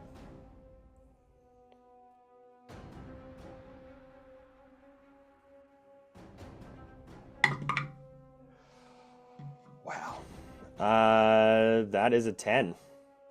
So he will now fall prone as I swirl my hands around and I like pick up a rock off the side of one of these islands and basically telepathically like toss it at Taylor and it strikes him and he falls prone. And then I'm gonna look to Lewin and be like, "You got this, buddy!" And I'm gonna honk at the goose and command it to follow Lewin or like listen to Lewin, and I'm gonna hop off and back up because I've probably just made myself a huge target and fly across to this island behind us. But I am now concentrating on that spell. Woo! Let's go, I rolled Clara. a 2 on that d20. Oh my Jesus. gosh. You're Okay. concentrating. Oh, that's so good. Do you want to describe how that all looks? Like the roots grabbing the rock? I kind of already Yeah, did. yeah. Like, yeah. Okay. Yeah. Cool. Yeah. Hell yeah. Thank you. All right. Anyone else? I will move all the way to the edge. Oh, why is it doing that? That's not that. Boom. As close as I can. And he will pull out one of his javelins and huck it towards the pterodactyl and make an attack with it. And how far away is it? From where you are, 5, 10, 15, 20, 25, 30, 35, 40, 45, 50, 50, 55. Okay, so that's a straight roll. That is 17 to hit. Yeah, that'll hit. Okay, it will take. Oh, terrible dice roll. 6. Did my rage damage go up? I think it did. 6. 9 damage, and I'm gonna put a toppling effect on this.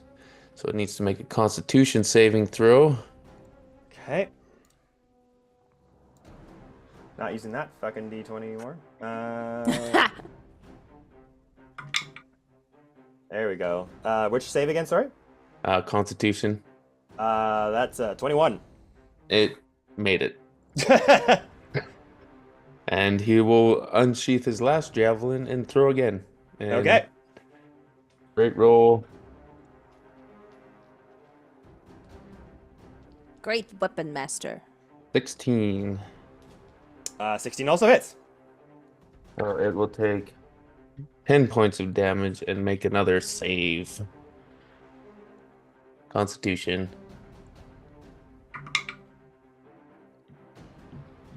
$17. Meets it, beats it. 17 was the save. Okay. Oh, I wanted to bring it down. All right, so to start off this battle, as everyone takes their positions, Clara's druidic energy permeates into the ground itself with roots flying, grabbing massive chunks of rock, hurling it right away at Taylor. At incredible speed, does not see it coming, knocks him clean off of his feet, right on his back. Ugh! Bit of his new scarring has accompanied all of the old ones from all the battles long ago around his eye socket, with a little bit of blood starting to trickle down. And Torben runs over to the edge of that one island, 2 javelins out. Ugh! As the pterodactyl is getting closer towards Taylor, those just skin the side of the beak in the face, off into the distance. The other one getting into the ribcage, kind of sticks in a little bit. Doesn't miss. It misses the wings though, so still able to keep aloft. But a howl of pain comes out of the pterodactyl. It's a good first start. What the rest of you got? So One quick yes. can I jump across? That was your action to throw. So it would be an action. It's an action to jump across the islands because they're just Okay. they're pretty far and hefty. Okay. Clara, were you dead set on going first? No, that could have all happened later. Okay, cool. I bless everyone immediately. Okay. That's all. I just need everybody blessed you, thank immediately. you. Nice. I Blessed thought about up. the sanctuary, but I was like, no, let's spread it out. Maybe if you need to concentrate later. And then I will be backing up. Back Thank it you up. very much. Back, Thank back, you. back it up. I think I'm saddling the goose and I'm with my mace out just pointing forward. I'm just gonna command it forward as close as I can, and I think I can hit this island right here with 30 speed on that goose. So I'm gonna get closer. Well, So the you and the goose goose- can dash for its action. So for you guys, the goose, the giant goose and you work in tandem. So you could use actions for the geese as well as yourself. So it has a fly speed I of forgot that we can 30 dash. feet. Yeah. So if you got the goose to dash with you on its back, it could take you over to Taylor if you wanted. If you want to get close. I kind of But you- want to. See what happens. Yeah. I don't know if it'd be better to advance with you, Tank, with Torben, or to. I don't know if I should go in there close proximity now. So I'll go to that middle area, right here. Then, I'll go right here with Goose, and prepare. That's what I'll do. Rala has 45 feet of movement, and she's currently flying.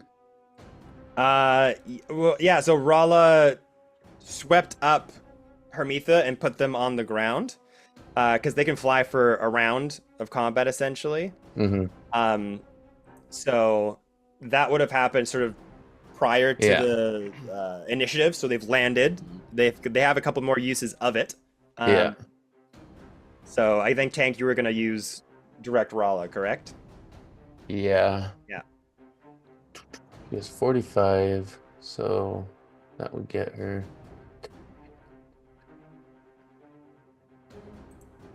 Right next to Luane. And what does she proficient with? She has darts. She's used them before. She has the blood spear. All Yeah, truth. she could throw that, but that she might want to hold on to it if she misses. It's gone forever. She would never forgive us. No. Where'd my So spear yeah, go? Rala will go next to Luane, and I don't think she's got weapon mastery with darts, so she'll just throw some darts. Okay. If you throw them at Taylor, there will be advantage. No, they'd be at disadvantage because he's prone. Oh, that's right, for ranged. Yeah, that's the only downside. Oh, it's harder to hit the prone characters. Okay, Yeah. with ranged. I see. So She could just like ready an action in case he comes closer. okay, yes. That's what I'll do as She'll well. she'll ready her blood spear if he approaches. I'll Okay, so ready attack with the blood spear if he Yeah. gets close. Gotcha. Okay. I can't move Rala, but she'll go next to Luane. So they'll have to. Oh, they can fly. Correct. Yeah. So that's So a bonus action burn. to do that. Yeah, burn it. So bonus action to fly. The dragon wings unfurl. Blood spear in hand. They land just about there. Okay. Hermitha's gone back there. Cast bless. Torben's thrown some javelins. We've got our dwarf guards now that can go. Their artificer pistols by their sides. They also have their hammers by their sides as well. They have a bit of a shorter handle that fits on their belt with a fairly large head to them.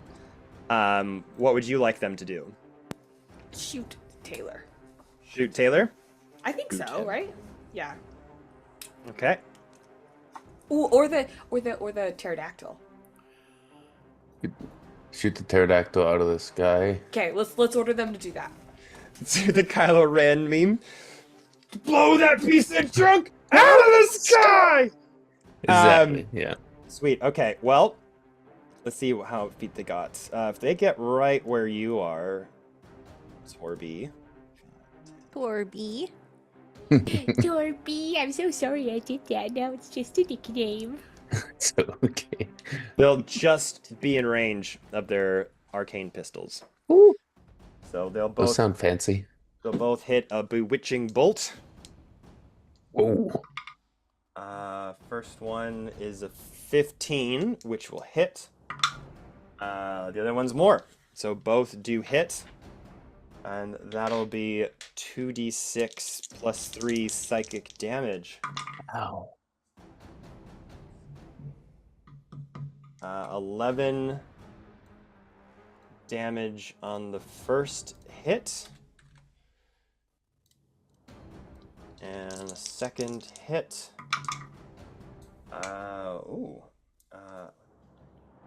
15 damage on the other one. Point of reference, how high up off the ground is it? Right now it's 20 feet. Yeah. And it's going to have to make a charisma saving throw for each shot that it took. These are fancy little pistols. I want one. Yeah. We all turn into like John Wick. I would love that so much. Clara would be a menace. Nobody Yeah. wants that.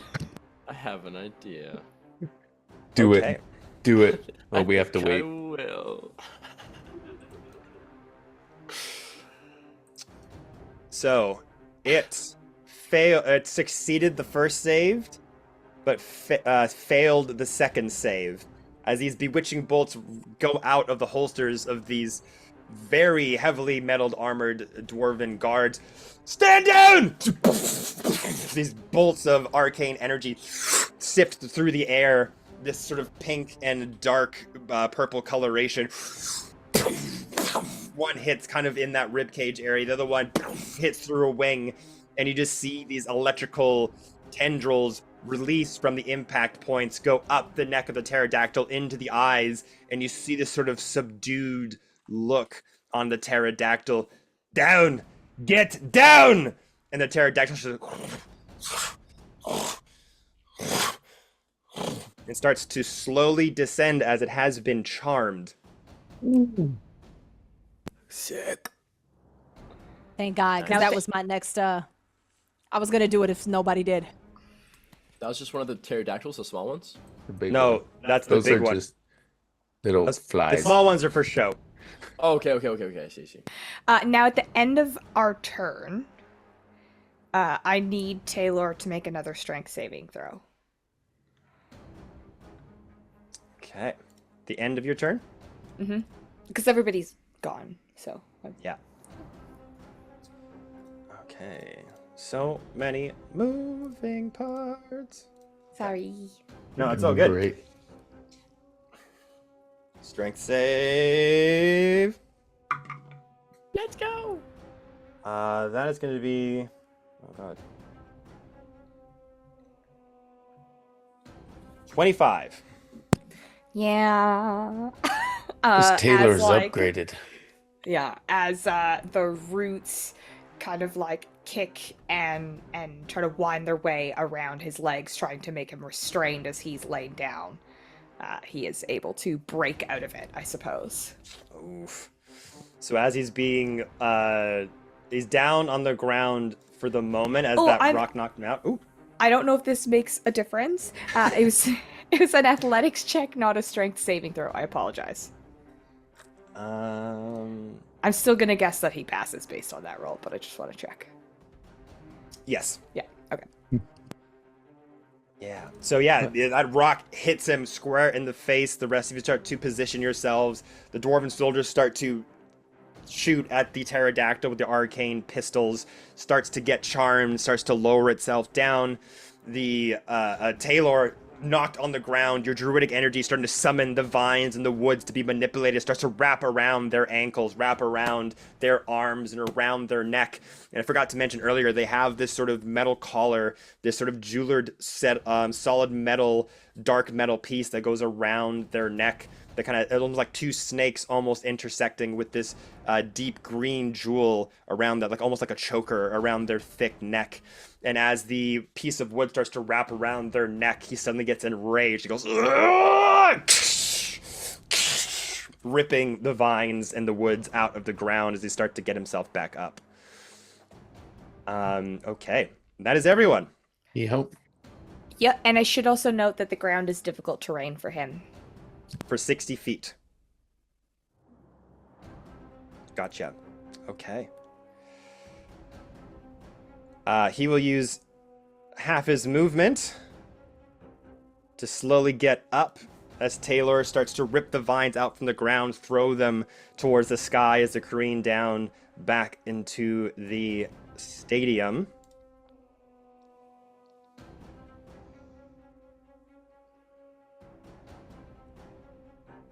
He is then going to use a bonus action to teleport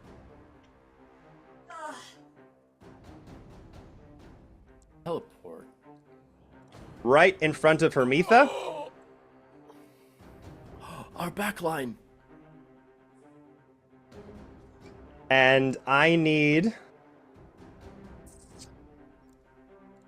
Let's see here. Like a Marvel Rivals Iron Fist moment right now. This sucks. 150%. That's exactly what I was thinking. Where Like is Spider-Man. my vanguard? My mistake. Where? I can't go that far. I can't go that far. Thank thank God. I looked at stat block, can't go that far. My mistake. Go to teleport. Thank you for your honesty. Thank you for That's your a honesty. massive misty step. Yeah. Gonna teleport over to Lewin. Okay. Who was holding their action? Well, geez, No, I was. Rala Rala was. was. No, Well, Lewin said it too. Lewin said I it too. He said, I'm readied- going to hold my I action readied- too. I readied the goose at least. Verbally, I said I readied the goose. I don't know if that differentiates at all. So you readied the goose. But the goose is there like, ooh, you know? Okay. The goose is at attention. It's like just ready So- to go. Crane stance. I in love there, how one leg. terrified everybody is. This is great. We are scared, I swear. Like, go away, go Prepare away, yourself, go away. Goose. Prepare. I laugh when I'm scared. Holding a mace. So on the stack, let's say, Taylor starts to get up, and he looks pissed as some of the blood still careening from the corner of his eye. There's a bit of a gash on the corner of his brow. This necrotic energy disappears from where he was. This crater's left in the ground. This necrotic, deep purple energy exudes from his body. Suddenly shows up right in front of you, Lewin. On the stack, because this happens right when the teleport happens, I'll still let the attack go off. So let the goose hit him. The goose will have a beak attack or a wing attack or the Yes. honk. Or the honk. I'll go in with the beak. All right. So make me an attack plus d20 plus 4. All right. Oh, 21. 21 to hit. Shield. As you see Taylor appear right in front of you, the beak goes up. He just puts up his hand, and this invisible force just ruins the beak of the goose as you see them just cry in pain. And the goose, not the the goose. visage of the invisible form, translucent, looks like an old battle shield, like in that sort of like triangular formation of wood and rock and stone, with an Asgardian rune in the middle of it. So, we'll shield that. Goosey. And I need everyone with a 10-foot radius of Taylor, which will be the goose, Lewin, and I believe Rala. Let me just my double goodness. check. Now she's 15. She's 3 squares away. Yep. Just out of range. So this will be Lewin and the goose, then, I need the two of you to make me wisdom saving throws. You're blessed, so you have a D4. You're blessed. Aha. You're blessed. Don't forget. To the wisdom saving check. Oh. The bless is just 1d4. I don't think it's gonna help. Oh, no. Oh no! Oh no! It didn't. 5. Okay.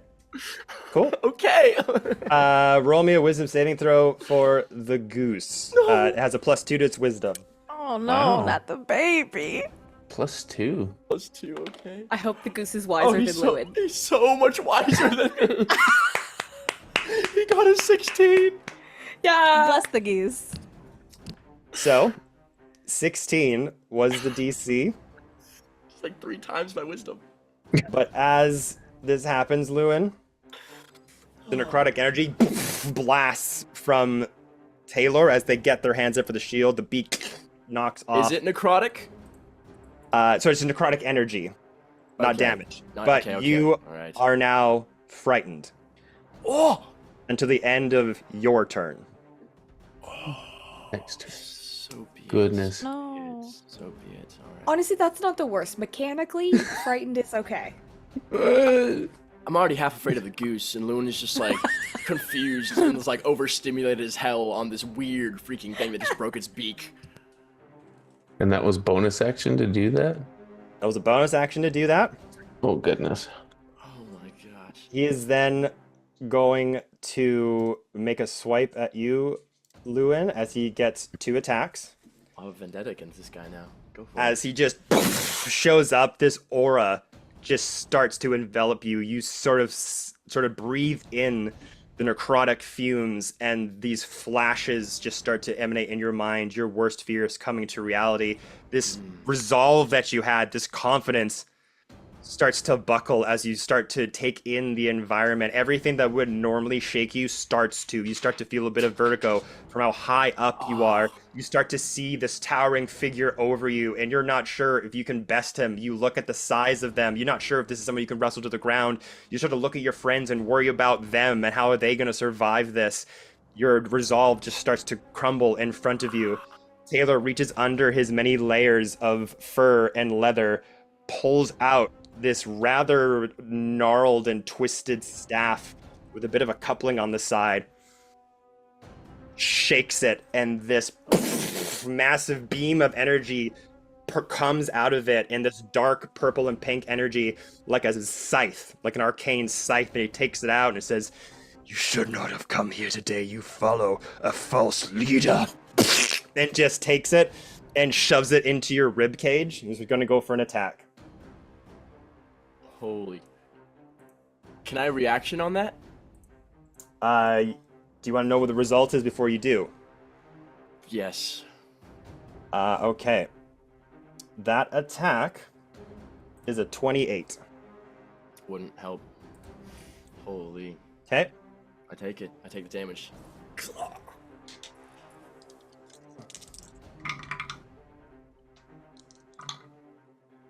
All right. So you're going to take...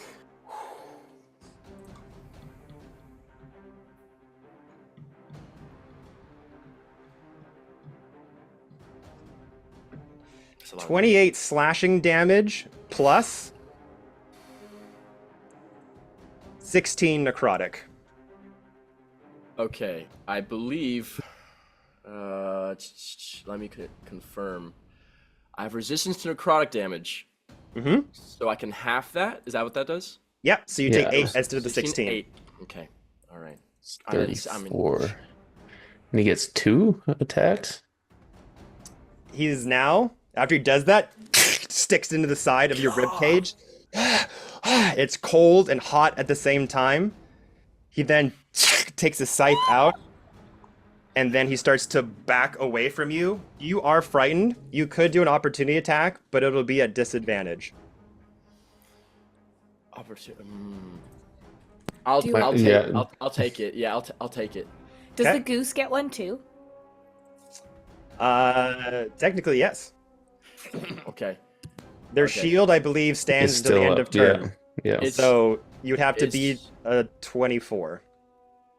That's his armor class? Yeah. Yeah.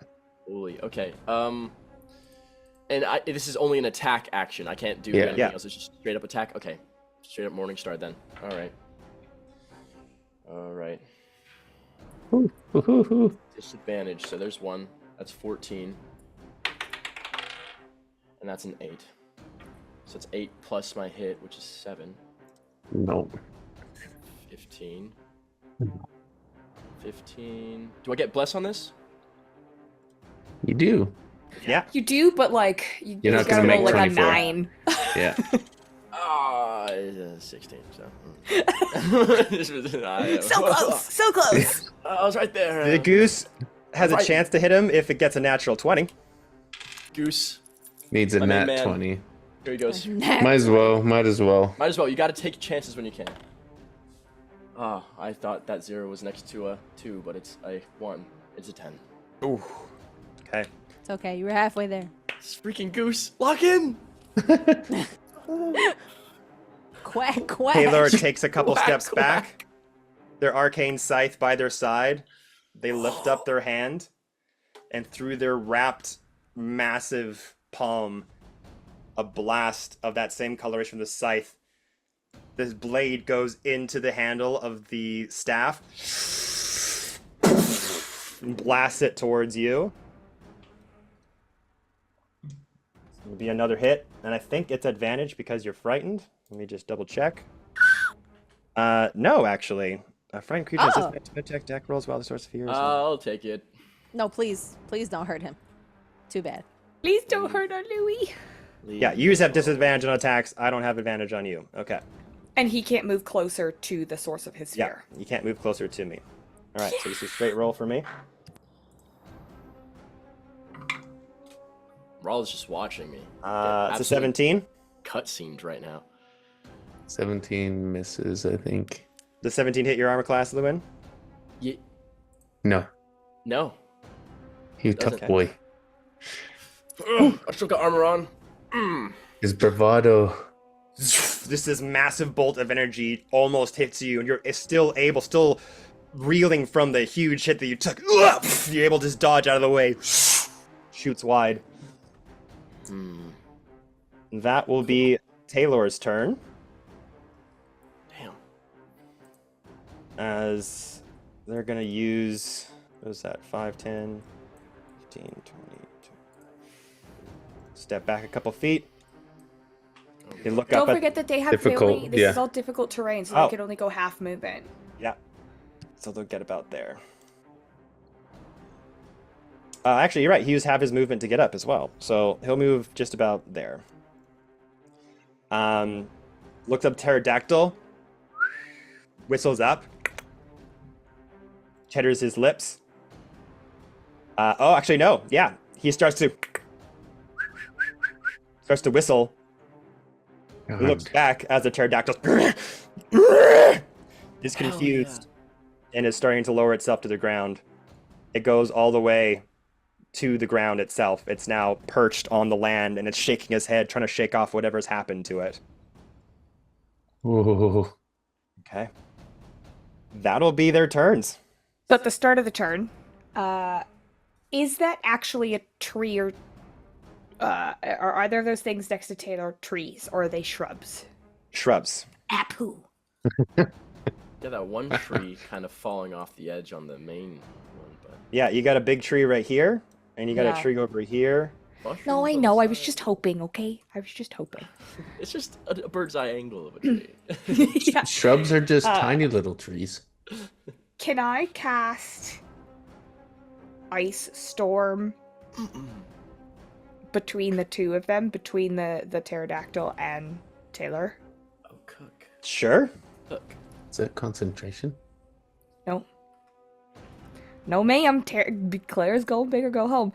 So I need a dex saving throw from both of them. Okay. Here's the thing that I'll just remind you I'm aware. about the pterodactyl. Okay. You do damage to it? Yeah, doing damage to it will take it out of the charmed condition. Okay. At this point, I feel like we just have to whittle it down, and I'm hoping that he can recharm it. Okay, so what save again? Con? Wisdom? Dex. Dex, there we go. That's a 10 for the pterodactyl. And for Taylor, a 12.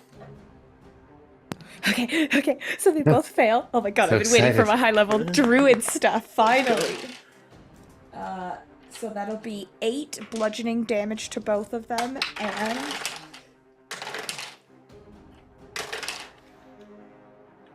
17 cold damage, as I've called, like, the wrath of the grass and roots and trees, and then this cloud appears above them, and like snow and ice just cover the ground, adding more difficult terrain technically, but I know that difficult terrain can't stack. Double difficult terrain. And then I'll see what everybody else does, and I might bonus action at the end of the round, but that's it for now. Woo. Okay. 17 cold damage. Okay.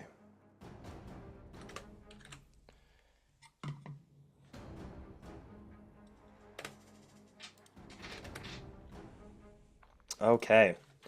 So as the pterodactyl is now grounded on the floating island, Taylor, mighty blow to your friend Lewin.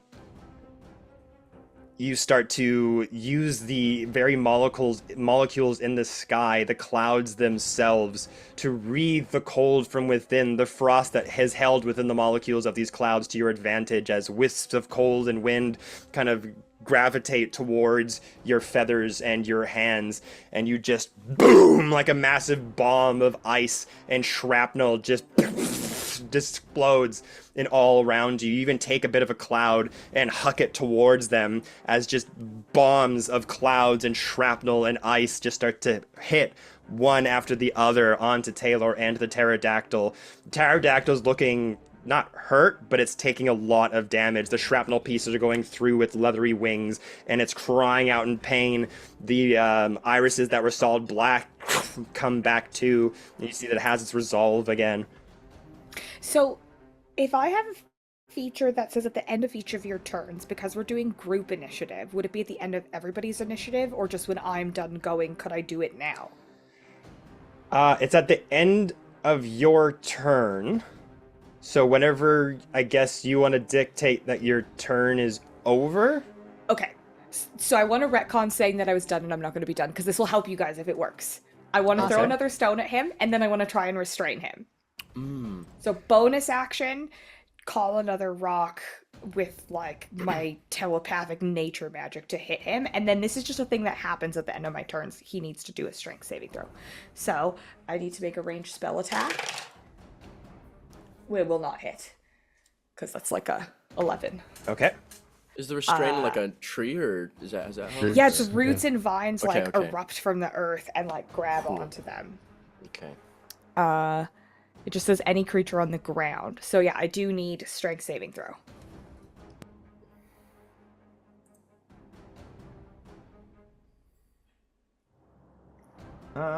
Which was my good D20? Oh no, it's gone. Did you steal it? I think you did. That's You okay. don't deserve You it. don't. No, they're over here.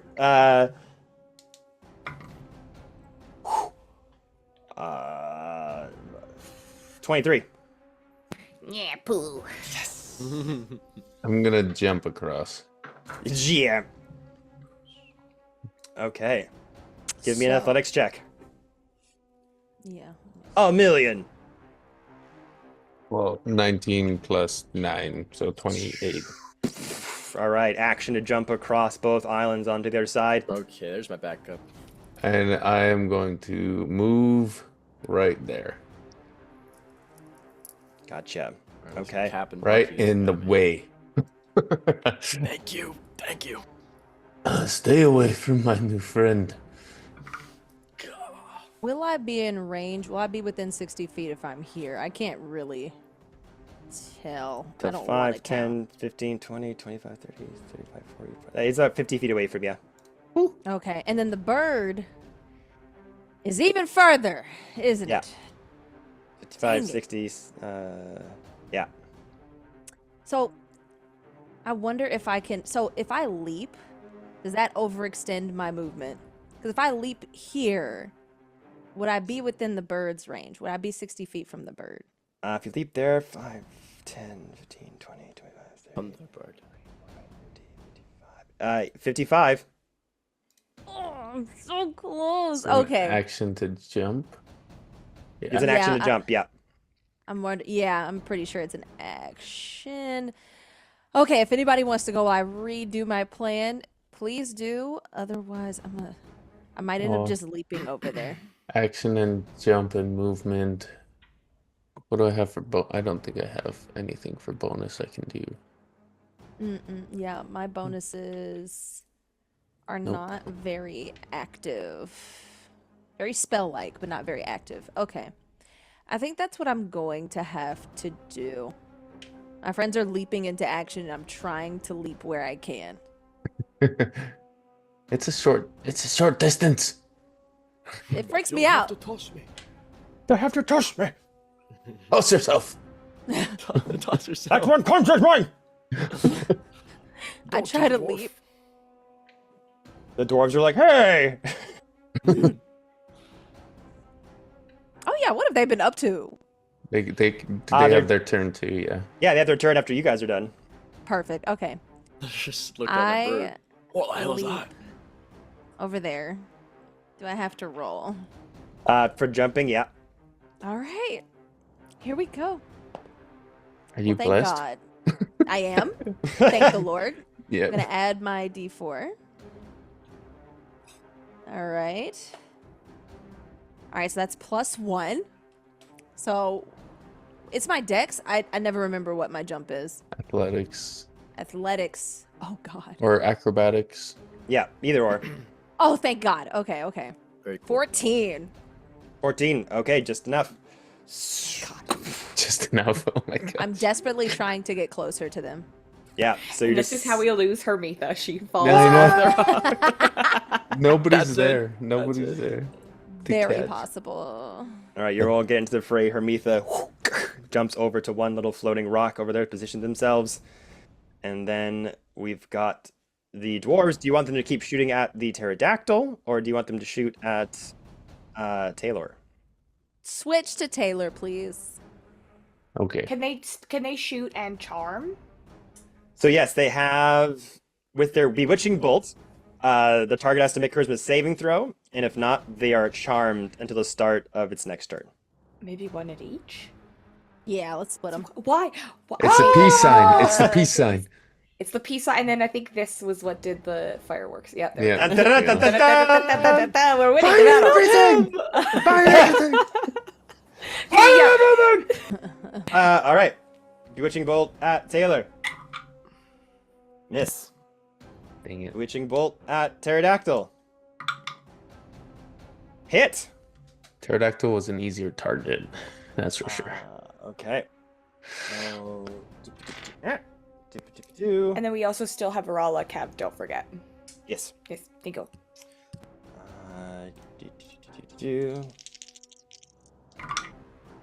Two double sixes on the 2d6. So that's going to be 15 damage to that guy. And charisma saving throw.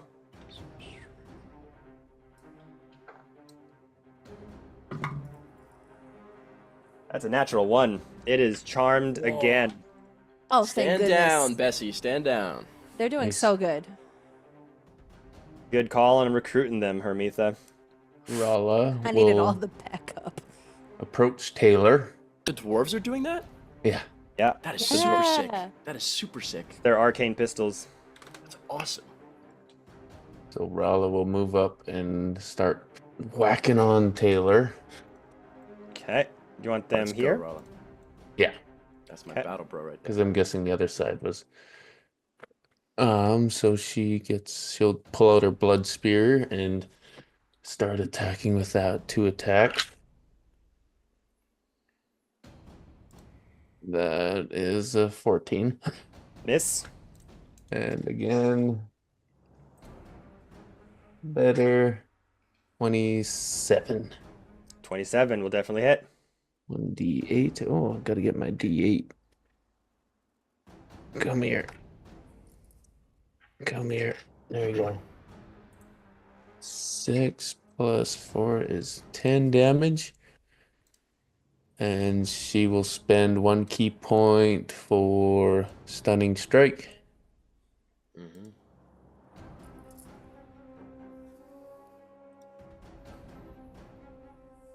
Where is it? I think it's.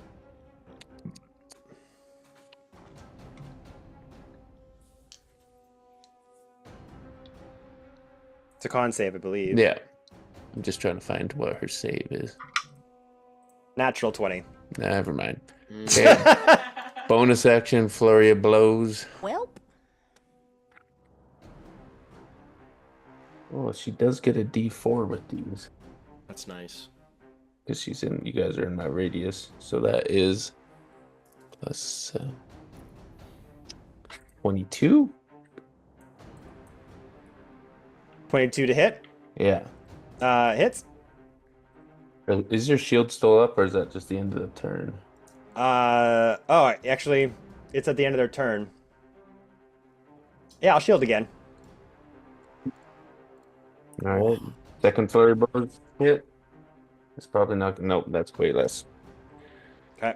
And she'll burn another key point on one of No, she didn't hit. Can't burn it. Oh, a fricker. All right. Is that everyone? I imagine Rala saying that. Oh, Lewin go on. hasn't gone. You Oh, is it just me? Yeah. It's just you, and then I just have my end of turn stuff. Okay, I'm gonna move up with Goose. Goose can move. You cannot. The goose can move. Oh, I'm frightened. I can't move towards him. You But cannot the move goose towards can. him. Are you still Can on the goose transport me? Are you carry still me, on the beast? goose? So with a frightening condition, even if you went on the goose would go forward, and you are compelled to get off. Okay. it. Oh, I see. Okay, I was like- holy Yeah. smacks! I can't move towards him. I see. Totally forgot that I'm immovable. You can. Oh my gosh. You're scared. You have a cross. Do you have a crossbow? I think you have a crossbow. Yes. I do not. I can throw a hand axe at him, which actually It'll be a that- disadvantage, but you could. Okay. Yeah, everything is based off melee for me, and so it's hard. I'll frightened. I'll just reach for the hand axe in my belt and just shakily pull it back and chuck it. We gotta get some pistols. Yeah. We need a gun. Gunslinger Lewin. That's to throw. That's 20 for range, but You it's have a at disadvantage, right? You have a D4 and disadvantage. D4. Okay, so I can't use that one then. Well, yes, I can because I rolled the same number. Okay, that was insane. So that's still 20, and then a D4 because of bless. There's a possibility. 21. Miss. Throw. Ah. His His AC is now shield. 24 with shield. That was a 24. great disadvantage. Yeah. attack, Seriously. though. That's awesome. It was excellent. If you would Is have it- rolled a 4, that would have been epic. Is it out of my inventory now and just landed Yeah. down there? Okay. All right. So be it. So be it. Okay, so before the end of turn stuff with Clara, you all start to surround Taylor as the dwarven soldiers shoot 2 more bolts at the pterodactyl, hitting it right in the head again, confusing it once more. The pupils get wide and dilated. Goose. Oh yes, the goose. Goosey goose. The goose. Yeah. The goose is loose. Goose Also, is I born forgot to I already use did that piece. We already did it in. Yeah, you did the end of turn stuff. Yeah. Yeah. Cool, cool, cool. Okay. multi-attack. Which means he gets Multi-attack! 1 attack and 2 wing attacks. Goose, I choose you. Okay. Surrounding Hell yes. Taylor. Yeah. So Goose is going to charge in So with Yes. the ground being difficult terrain, does that affect all of your allies as well, Clara? Just the Nope, enemy? only my enemies. So I imagine the grass Just that's parts. grown over and that like has connected and made all these Yes. like difficult. It just parts for you for the goose in goose shaped footprints. Goose. So good. This goose Okay. is strong. Goose is going to go for a beak attack, which is 18. That's a The goose D4. isn't- Doesn't Okay, matter. It is blessed. It's 20. that's a 24 miss. needs to hit. So Okay, so Go for the wing beak misses, attacks. is going to go for 2 wing attacks now. So he's just swinging wild. yeah. Okay, that's 20. That's 20. It's great rolls. D4. 20, D4. It's 23. Was it? Hey, was But he it a has 20 one on more the wing die? attack. Was it a 20 It was a on the die? 16 on the die Okay. plus 4, so it's 20. And then, yeah. One more. One more, Come so on. it's just wildly. It needs a nat 20. Let's Come go. on. Okay. Wait. This is so nail biting 20, for a 21, goose. Wait, that's 23, because I had a 19. Plus You your hit it no matter D4. what with the D4. You had Yeah. it no matter what because It's a 4. So that's Yes! 28. That hits! 27. Yes. 27. Okay, one Yes. wing attack is D10. 1d10 +2. plus 2. It needs to make a strength saving throw. Okay. 1d10. Bouncing. Where'd it go? Goose. That's Goose, a goose. goose. That's a 6 plus 2. That's an 8 damage, and it must succeed on a DC 12 strength saving throw or be prone. So, I mean, I'm sure I'm he's curious. strong. Is it? Can it fail? Like DC 12 is low. Is it possible? I mean, See, we'll see. If I roll above, yeah, it could fail. please. It's- Bartholomew for the it's- win. Low chance, but it could happen. No way Goose fells this, like, evil Asgardian. And No, He gets a slap. just stands there menacingly. So as you all start to surround Taylor, Lewin, all those fears are still coming to light. You see your friends leaping in front of you, trying to protect you, and you feel frozen, standing in place, making the anxiety just build up more and more and more. Corbin, you land onto the floating island, get in front of of Taylor, in between you and Lewin, who's holding his side with that energy just still pulsating and burning out in the side. Rala, lightning quick, gets inside, starts going in with those lefts and rights. Taylor just staring at you, Torben, just and just like one hand blocking, grabbing the wrist, pulling it over, but their confidence is their downfall as one hand hits him in the cheek just by accident.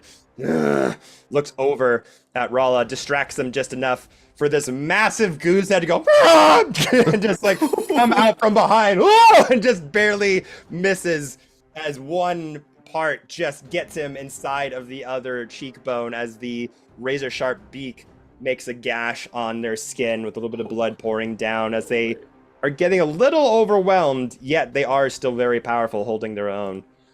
Now it's our turn. Okay, Goose. Ah, shit.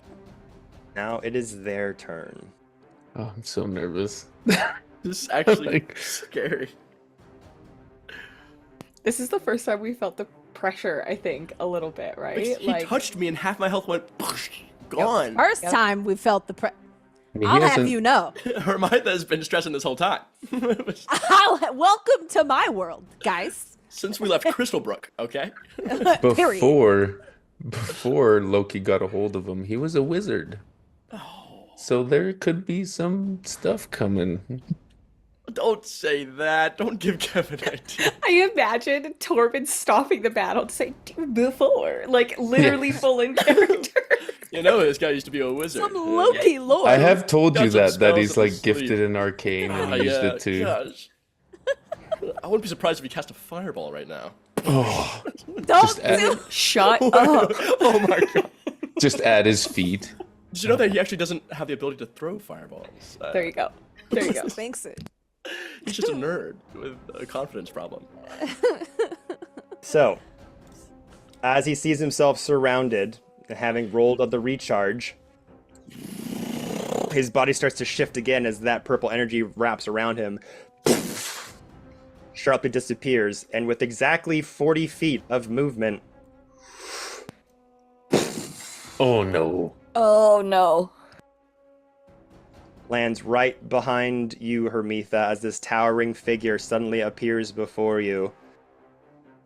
Were you holding your action at all? She used it to No, jump. I jumped. Correct. You hear this dark, towering, deep voice behind you. No god will save you this day, cleric. Oh no. And it's gonna hit you with its scythe. Ow. Ow.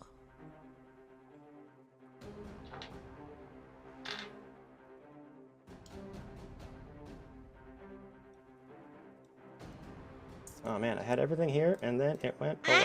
Ow! Sorry. We just got in with melee range of it. No, it's time to jump all over there. That's gonna be a lot. 29. Oh, well, that's 10 over. I mean, why even ask? Oh gosh, here we go. Because he wants to make you feel really, Ow. really bad about it. Yep. That's gotta be it. 23 slashing damage plus 8 necrotic. But that wasn't as bad as before. And I need you to make a wisdom saving throw. Oh no. 23, 8 necrotic, so 31. You're so good Oh, at those. You're so good at those. I know Oh, you yeah, are. totally. Wisdom You're save, so yeah. good at them. So good at these guys. So good, I got a 27. Very good. Thank you. Thank you. Appreciate you.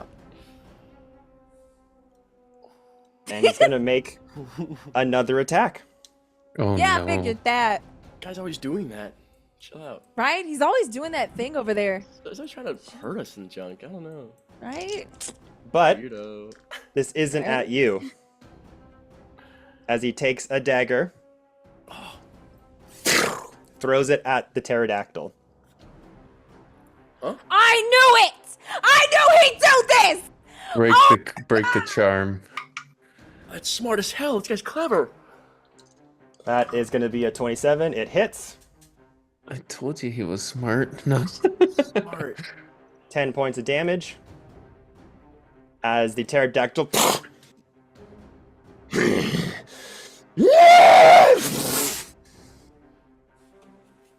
starts Thick as to bird. rise.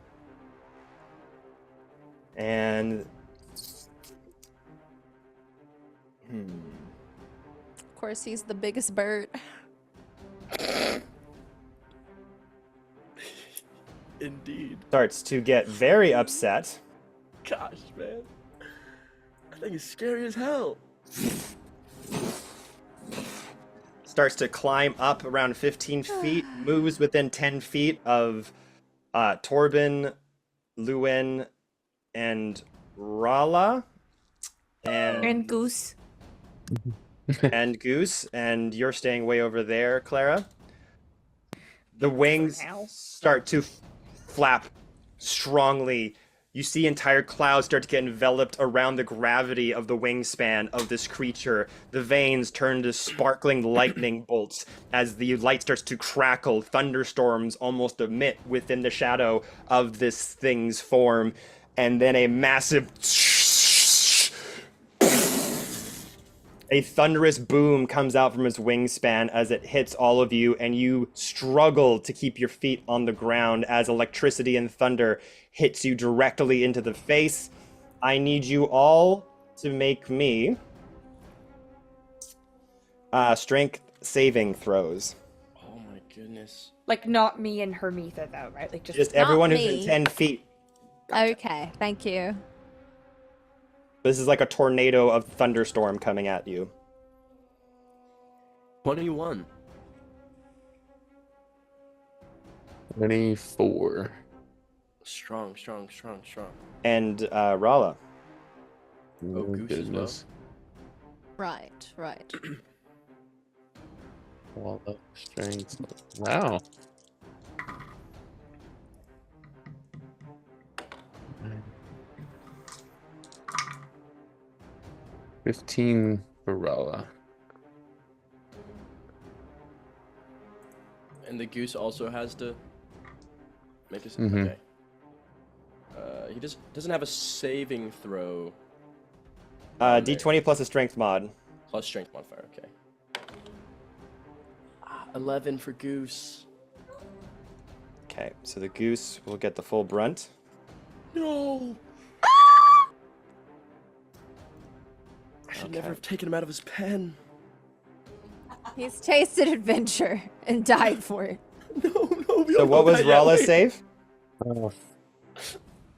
15. 15? Yeah. 15. Ralla fails. Oh no. What? Lewin and Torben, you succeed, so you'll take half damage.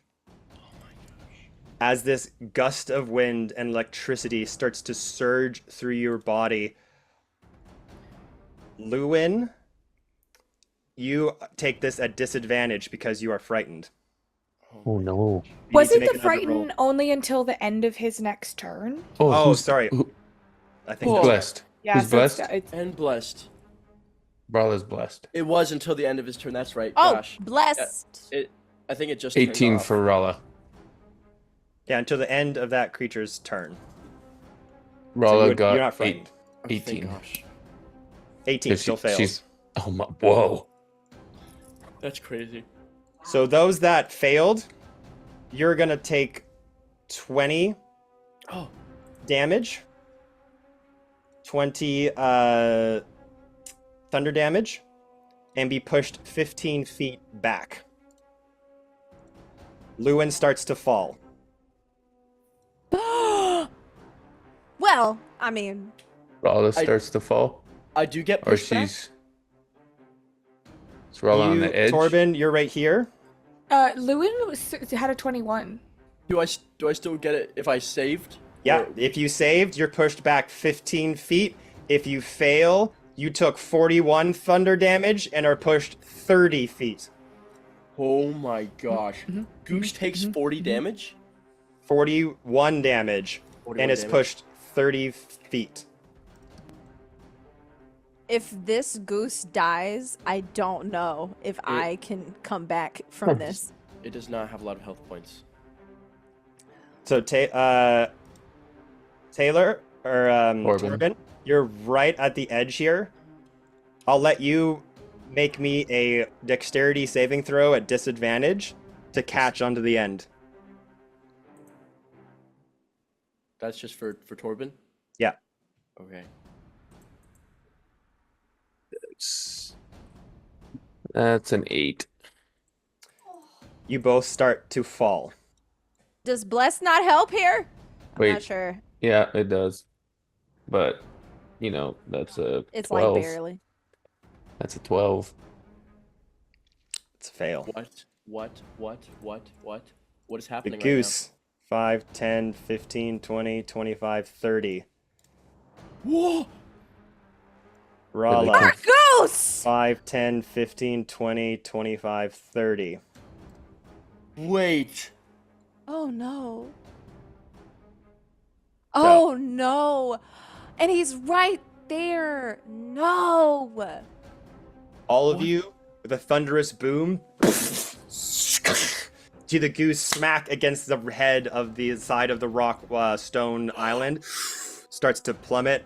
Rala hits the side of the rock wall, starts to plummet. The goose still has its flight. So it's not free fall, it's not knocked out, it's still alive, it has 20 hit points left. Yeah. So it still can do some things. Rala took a lot of damage and is free falling.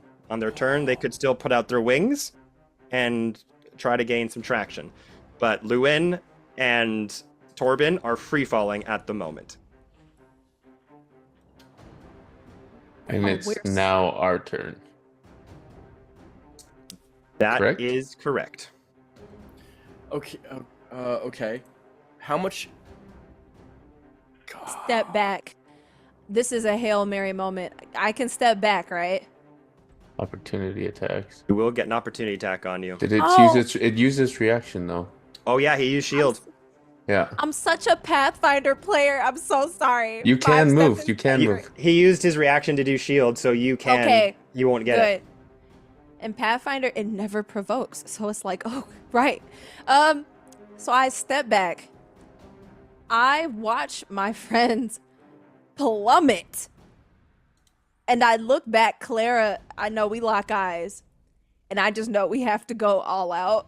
I'm going to try something crazy.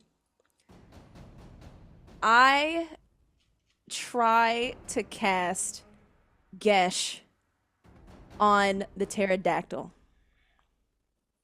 Okay. Gesh is a verbal command that I can see within range, and I can order it to carry out some service or refrain from an action or a course of activity as I decide. This is a duration of 30 days, but it does take it takes a minute to cast. Never mind. Jeez.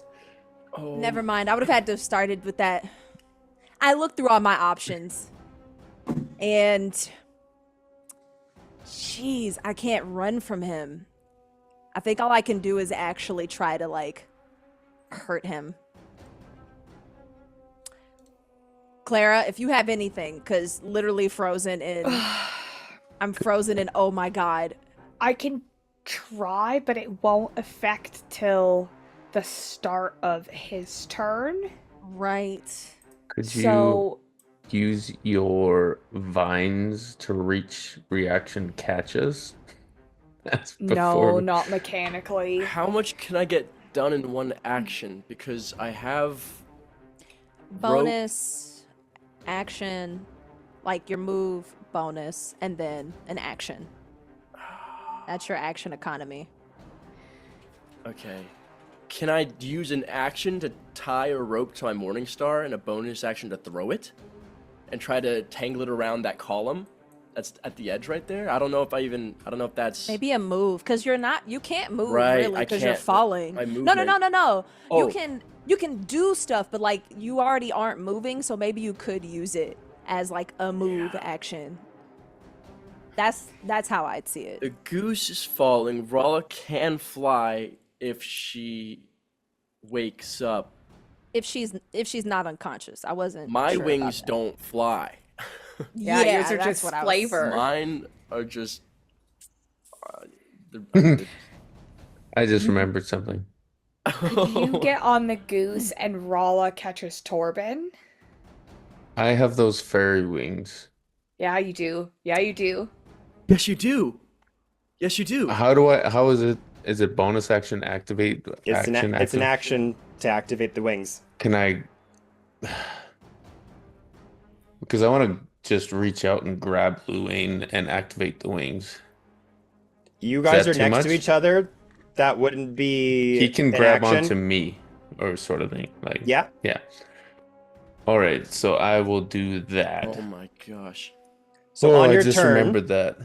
you guys are free falling. Now, there's no exact ruling. I can't find an exact ruling on like calculating free fall speed It's up to you. Yeah. once you start to fall. So Sanctuary. 6 feet per second, 30 feet down.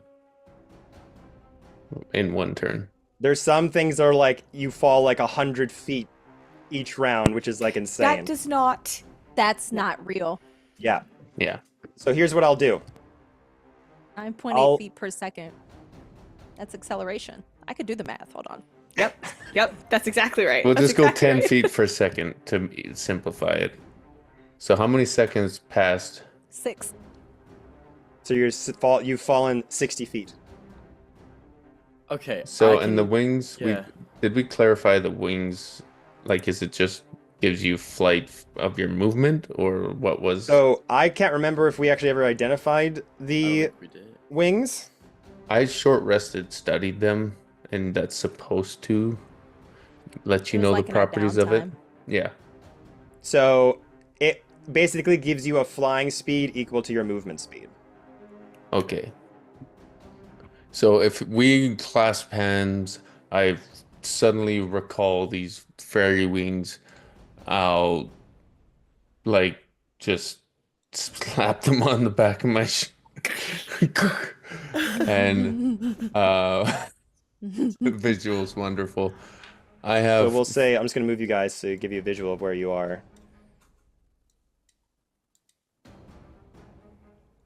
While they're doing this, I cast Sanctuary. I can't. Sanctuary. Okay. So no, I can't dash. So smart. So smart. So I'll fly us all the way up to where I can fly 40 feet, and I can bonus action move half my feet or half my movement. So that gives me 60. So I can fly us back up to level, or where are we? So 60 feet would be around here down. So you're vertically down. You're still here, but 60 feet down. But that's like the difference of how far away you are from that cliffside, just so you know. So I'm gonna go 60 feet back up. Okay. So catching Luin. Rala's still falling. Rala's gonna pop her wings out again. Okay. Is the goose also still falling, or the? Goose can fly.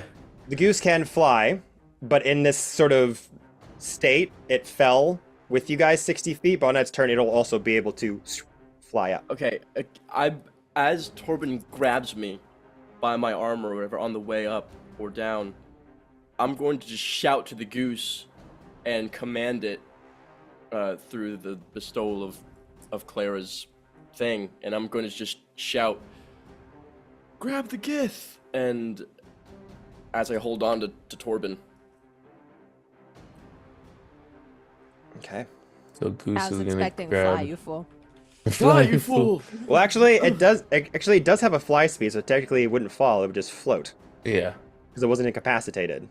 So Rala will then bust her wings out again. She's got 2 more after this. It can no, go up 1 30 more. feet with Rala right now.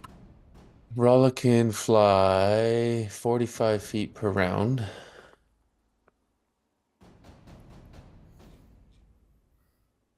And she can step of the wind. Spend 1 key point, disengage, and dash. So if I flew straight up, where would I end up? Like So if you flew straight up from where you were with Luin, Yeah. you'd get back to the edge of this. Okay. Can I can I land on Taylor's ledge or the other ledge? So 60 feet would get you right up to the edge here. So we could say that with that full 60 feet, you landed, whoop, get her, Goose, like right here, Okay. right on the edge with Luin. I'm pretty sure we want. Well, that's my full movement. And In action for the wings. yeah. And was it Luane's action to grab me? I'm guessing it was. Or a reaction? I'm trying to metagame, but it's not fair to try and do that much. Yeah. I was like, Luane can spend his movement to jump across. No, And then I can. Yeah. no. Rala, 45 feet, is gonna fly up, probably with the dwarves, and land there. If that's 45 feet. Yeah, Or around there. just so she's got her feet on the ground again. Oh my goodness. Clara, did you do your turn yet? No, I think what I'm And gonna do. Hermitha, yeah. That flight lasts for a minute, just so you're aware. Which flight? The Oh wings. my goodness.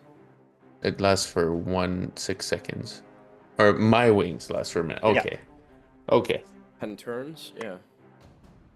All right. That was stressful. Oh my goodness. That was so Yeah, stressful. And Lou can't breathe.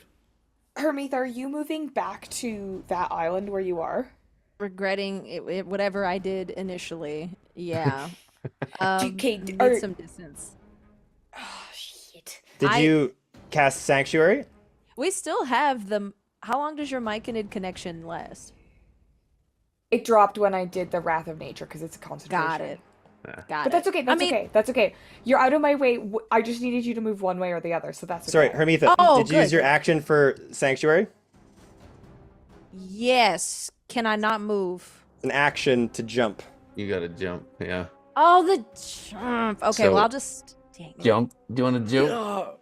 Okay. If I jump, I need Sanctuary. Okay. Yeah, you do. You do. So, what I'm gonna do, because I just need to. I could step here. Does this help? No, you're good. Like I just needed to Okay. know where. Just I just needed to tippy-toeing. know one way or the other. So I want to cast Gust of Wind as my action. It's 60 feet long. Ooh. And basically, at the start of his turn, he'll have to make a strength saving throw or be pushed 15 feet away from me. Ooh. Nice. And then this is my bonus action. I want to pick up one of the rocks still on the far island, and I want to chuck it at the pterodactyl now. Because it's still within the square that I've been maintaining concentration on. Okay. Knock it Which thrown which out one of did the you want to do sky. first? I'll do the rock first. I'll do the bonus action first. Okay.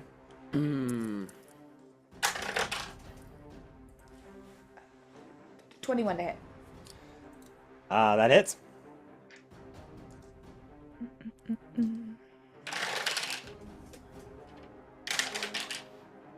There's no way we're going to be fighting this for 10 rounds. It's knock on wood. 14. Yes, 14 bludgeoning damage on the pterodactyl as another just like chunk of rock breaks Does it off need the to bottom of make the a island. save It does need to make a strength saving throw or it will be prone. and fall 15 feet? Okay, strength saving throw. Yeah, it'll save. Yeah.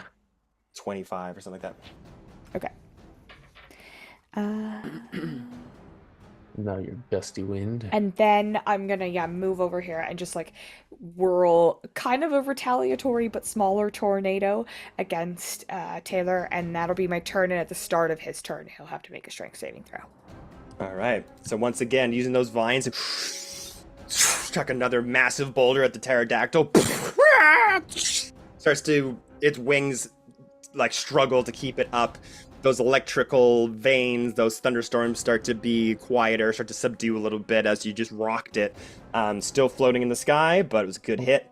Dwarves shoot the pterodactyl. Dwarf shooting pterodactyl, you got Yeah. it, boss. Taylor's too hard to hit. We'll keep our aim right and true. Yes, I love these. And to be fair, like that Oh, pterodactyl awesome. is a nightmare.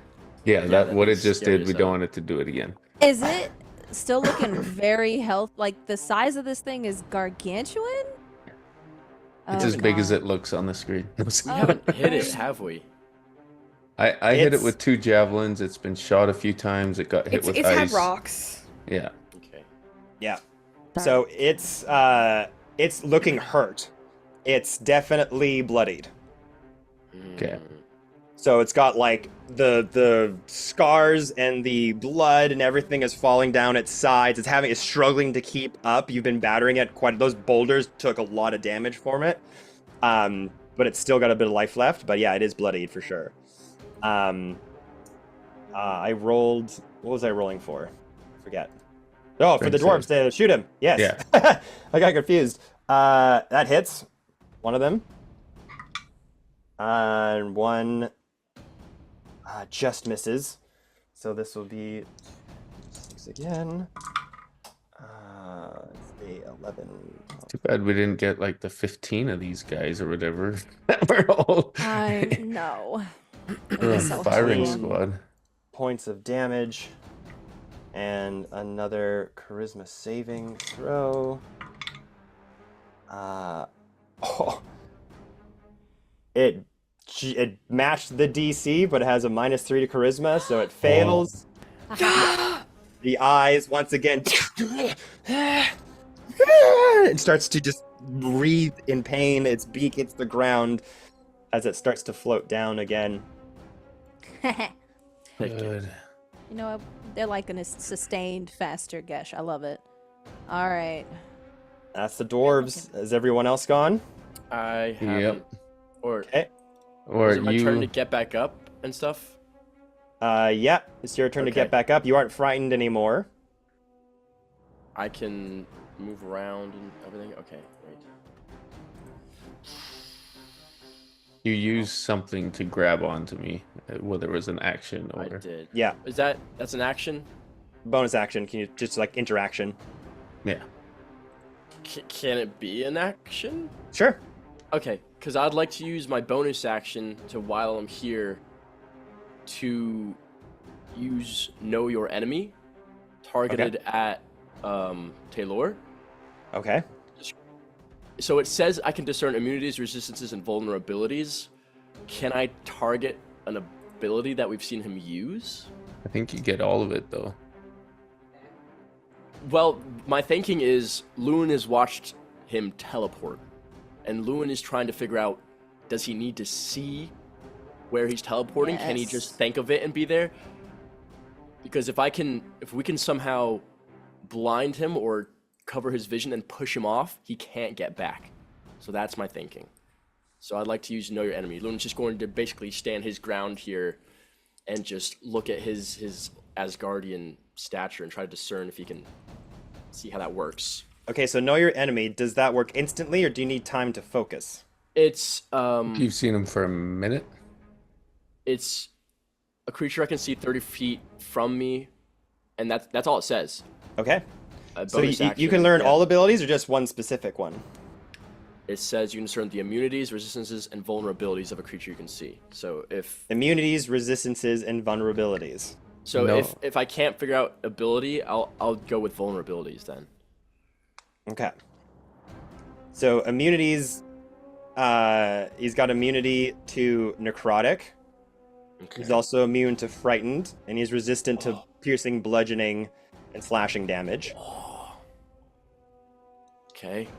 Is it all like magical and non-magical? Yeah.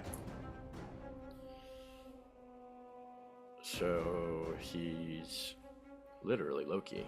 Okay. Yeah. We are fighting an Asgardian deity right now. Oh, that's our turn. That's yeah. We learned something. Does he have vulnerabilities? Yeah, no vulnerabilities. Just what? What is he? Oh!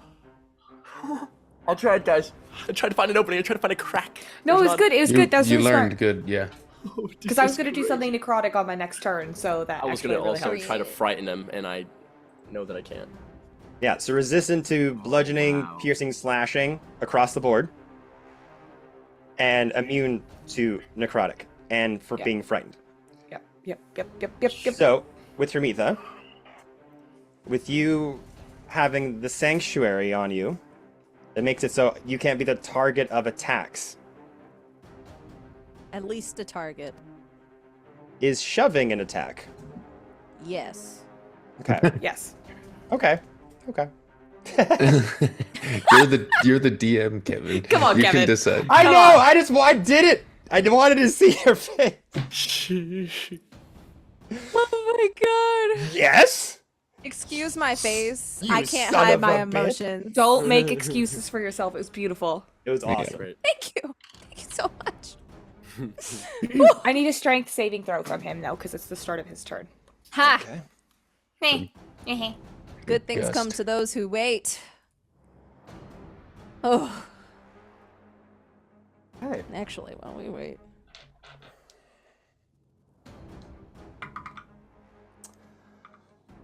That's a 14. So he gets pushed 15 feet away from me.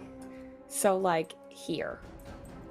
I can't click. Why is Throw there... some Yeah. dirt in his eye too. Over to this island here.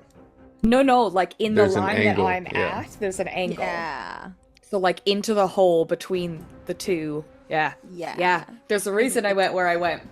Oh, All right. nice. So as the pterodactyl gets shot 2 more times from arcane bolts from our dwarven guard friends, Taylor, right in front of you, Hermitha, you start to back away.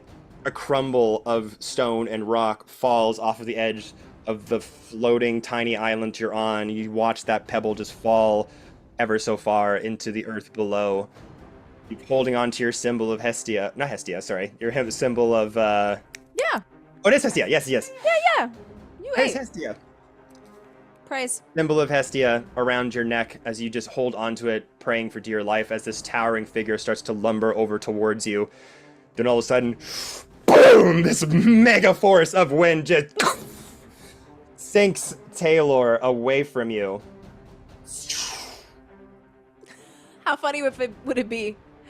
Oh, thank you, Hestia. In your head, you hear Clara go, "You're welcome." Oh, period.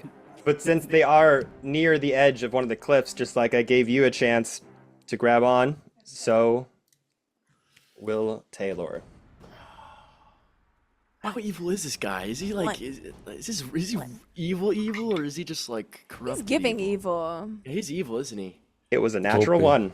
I am a god. I have Hestia one herself? chance. I have a chance here to save. If I get a 4, 5, or 6 on this, I get the teleport ability. Back. Guard, blinded edge guard, like Super Smash Bros. Push him off. Yeah. See, Yeah, push. the tech. Oh, the tag down special on him, Lucas. Period. So, the gust of wind pushing Taylor off. Hermitha praising Hestia for the protection that they have brought onto them this day. Like Thor's hammer hitting the side of Hulk's face, the whole being just gets shunted away. You see them fall past a patch of cloud as they look like they are out of view. And as you all stare down into the abyss, wondering if Taylor has been vanquished, we're going to end the session there, everybody. No. Yeah, I saw the time. I saw the time, and I was like, We yeah, can't. yeah, No, yeah, yeah, rewind it. Rewind the time. We need to die. So, Oh, you. we will pick this up next time on War of the Realms, the battle in the Skyforge Dominion. Ugh. Cut the Didn't think cameras. things would get that goddamn intense, but hey, that's D&D, everybody. Thank you all so much for being in the chat. I'm sure you were screaming your heads off as much as I was. Holy shit. We'll see what happens next time, everybody. Bye-bye. Bye, guys. Ugh. Ugh. Ah!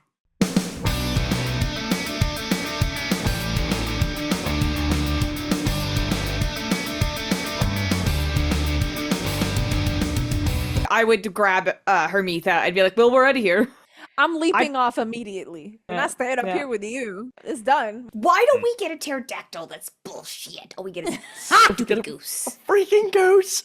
Now I Can't feel even- bad for the goose. The goose has stats. 60 hit points, an AC of 13, beak attack, wing attack, and it has a thunderous honk. Thunderous honk. Rise up, tonight is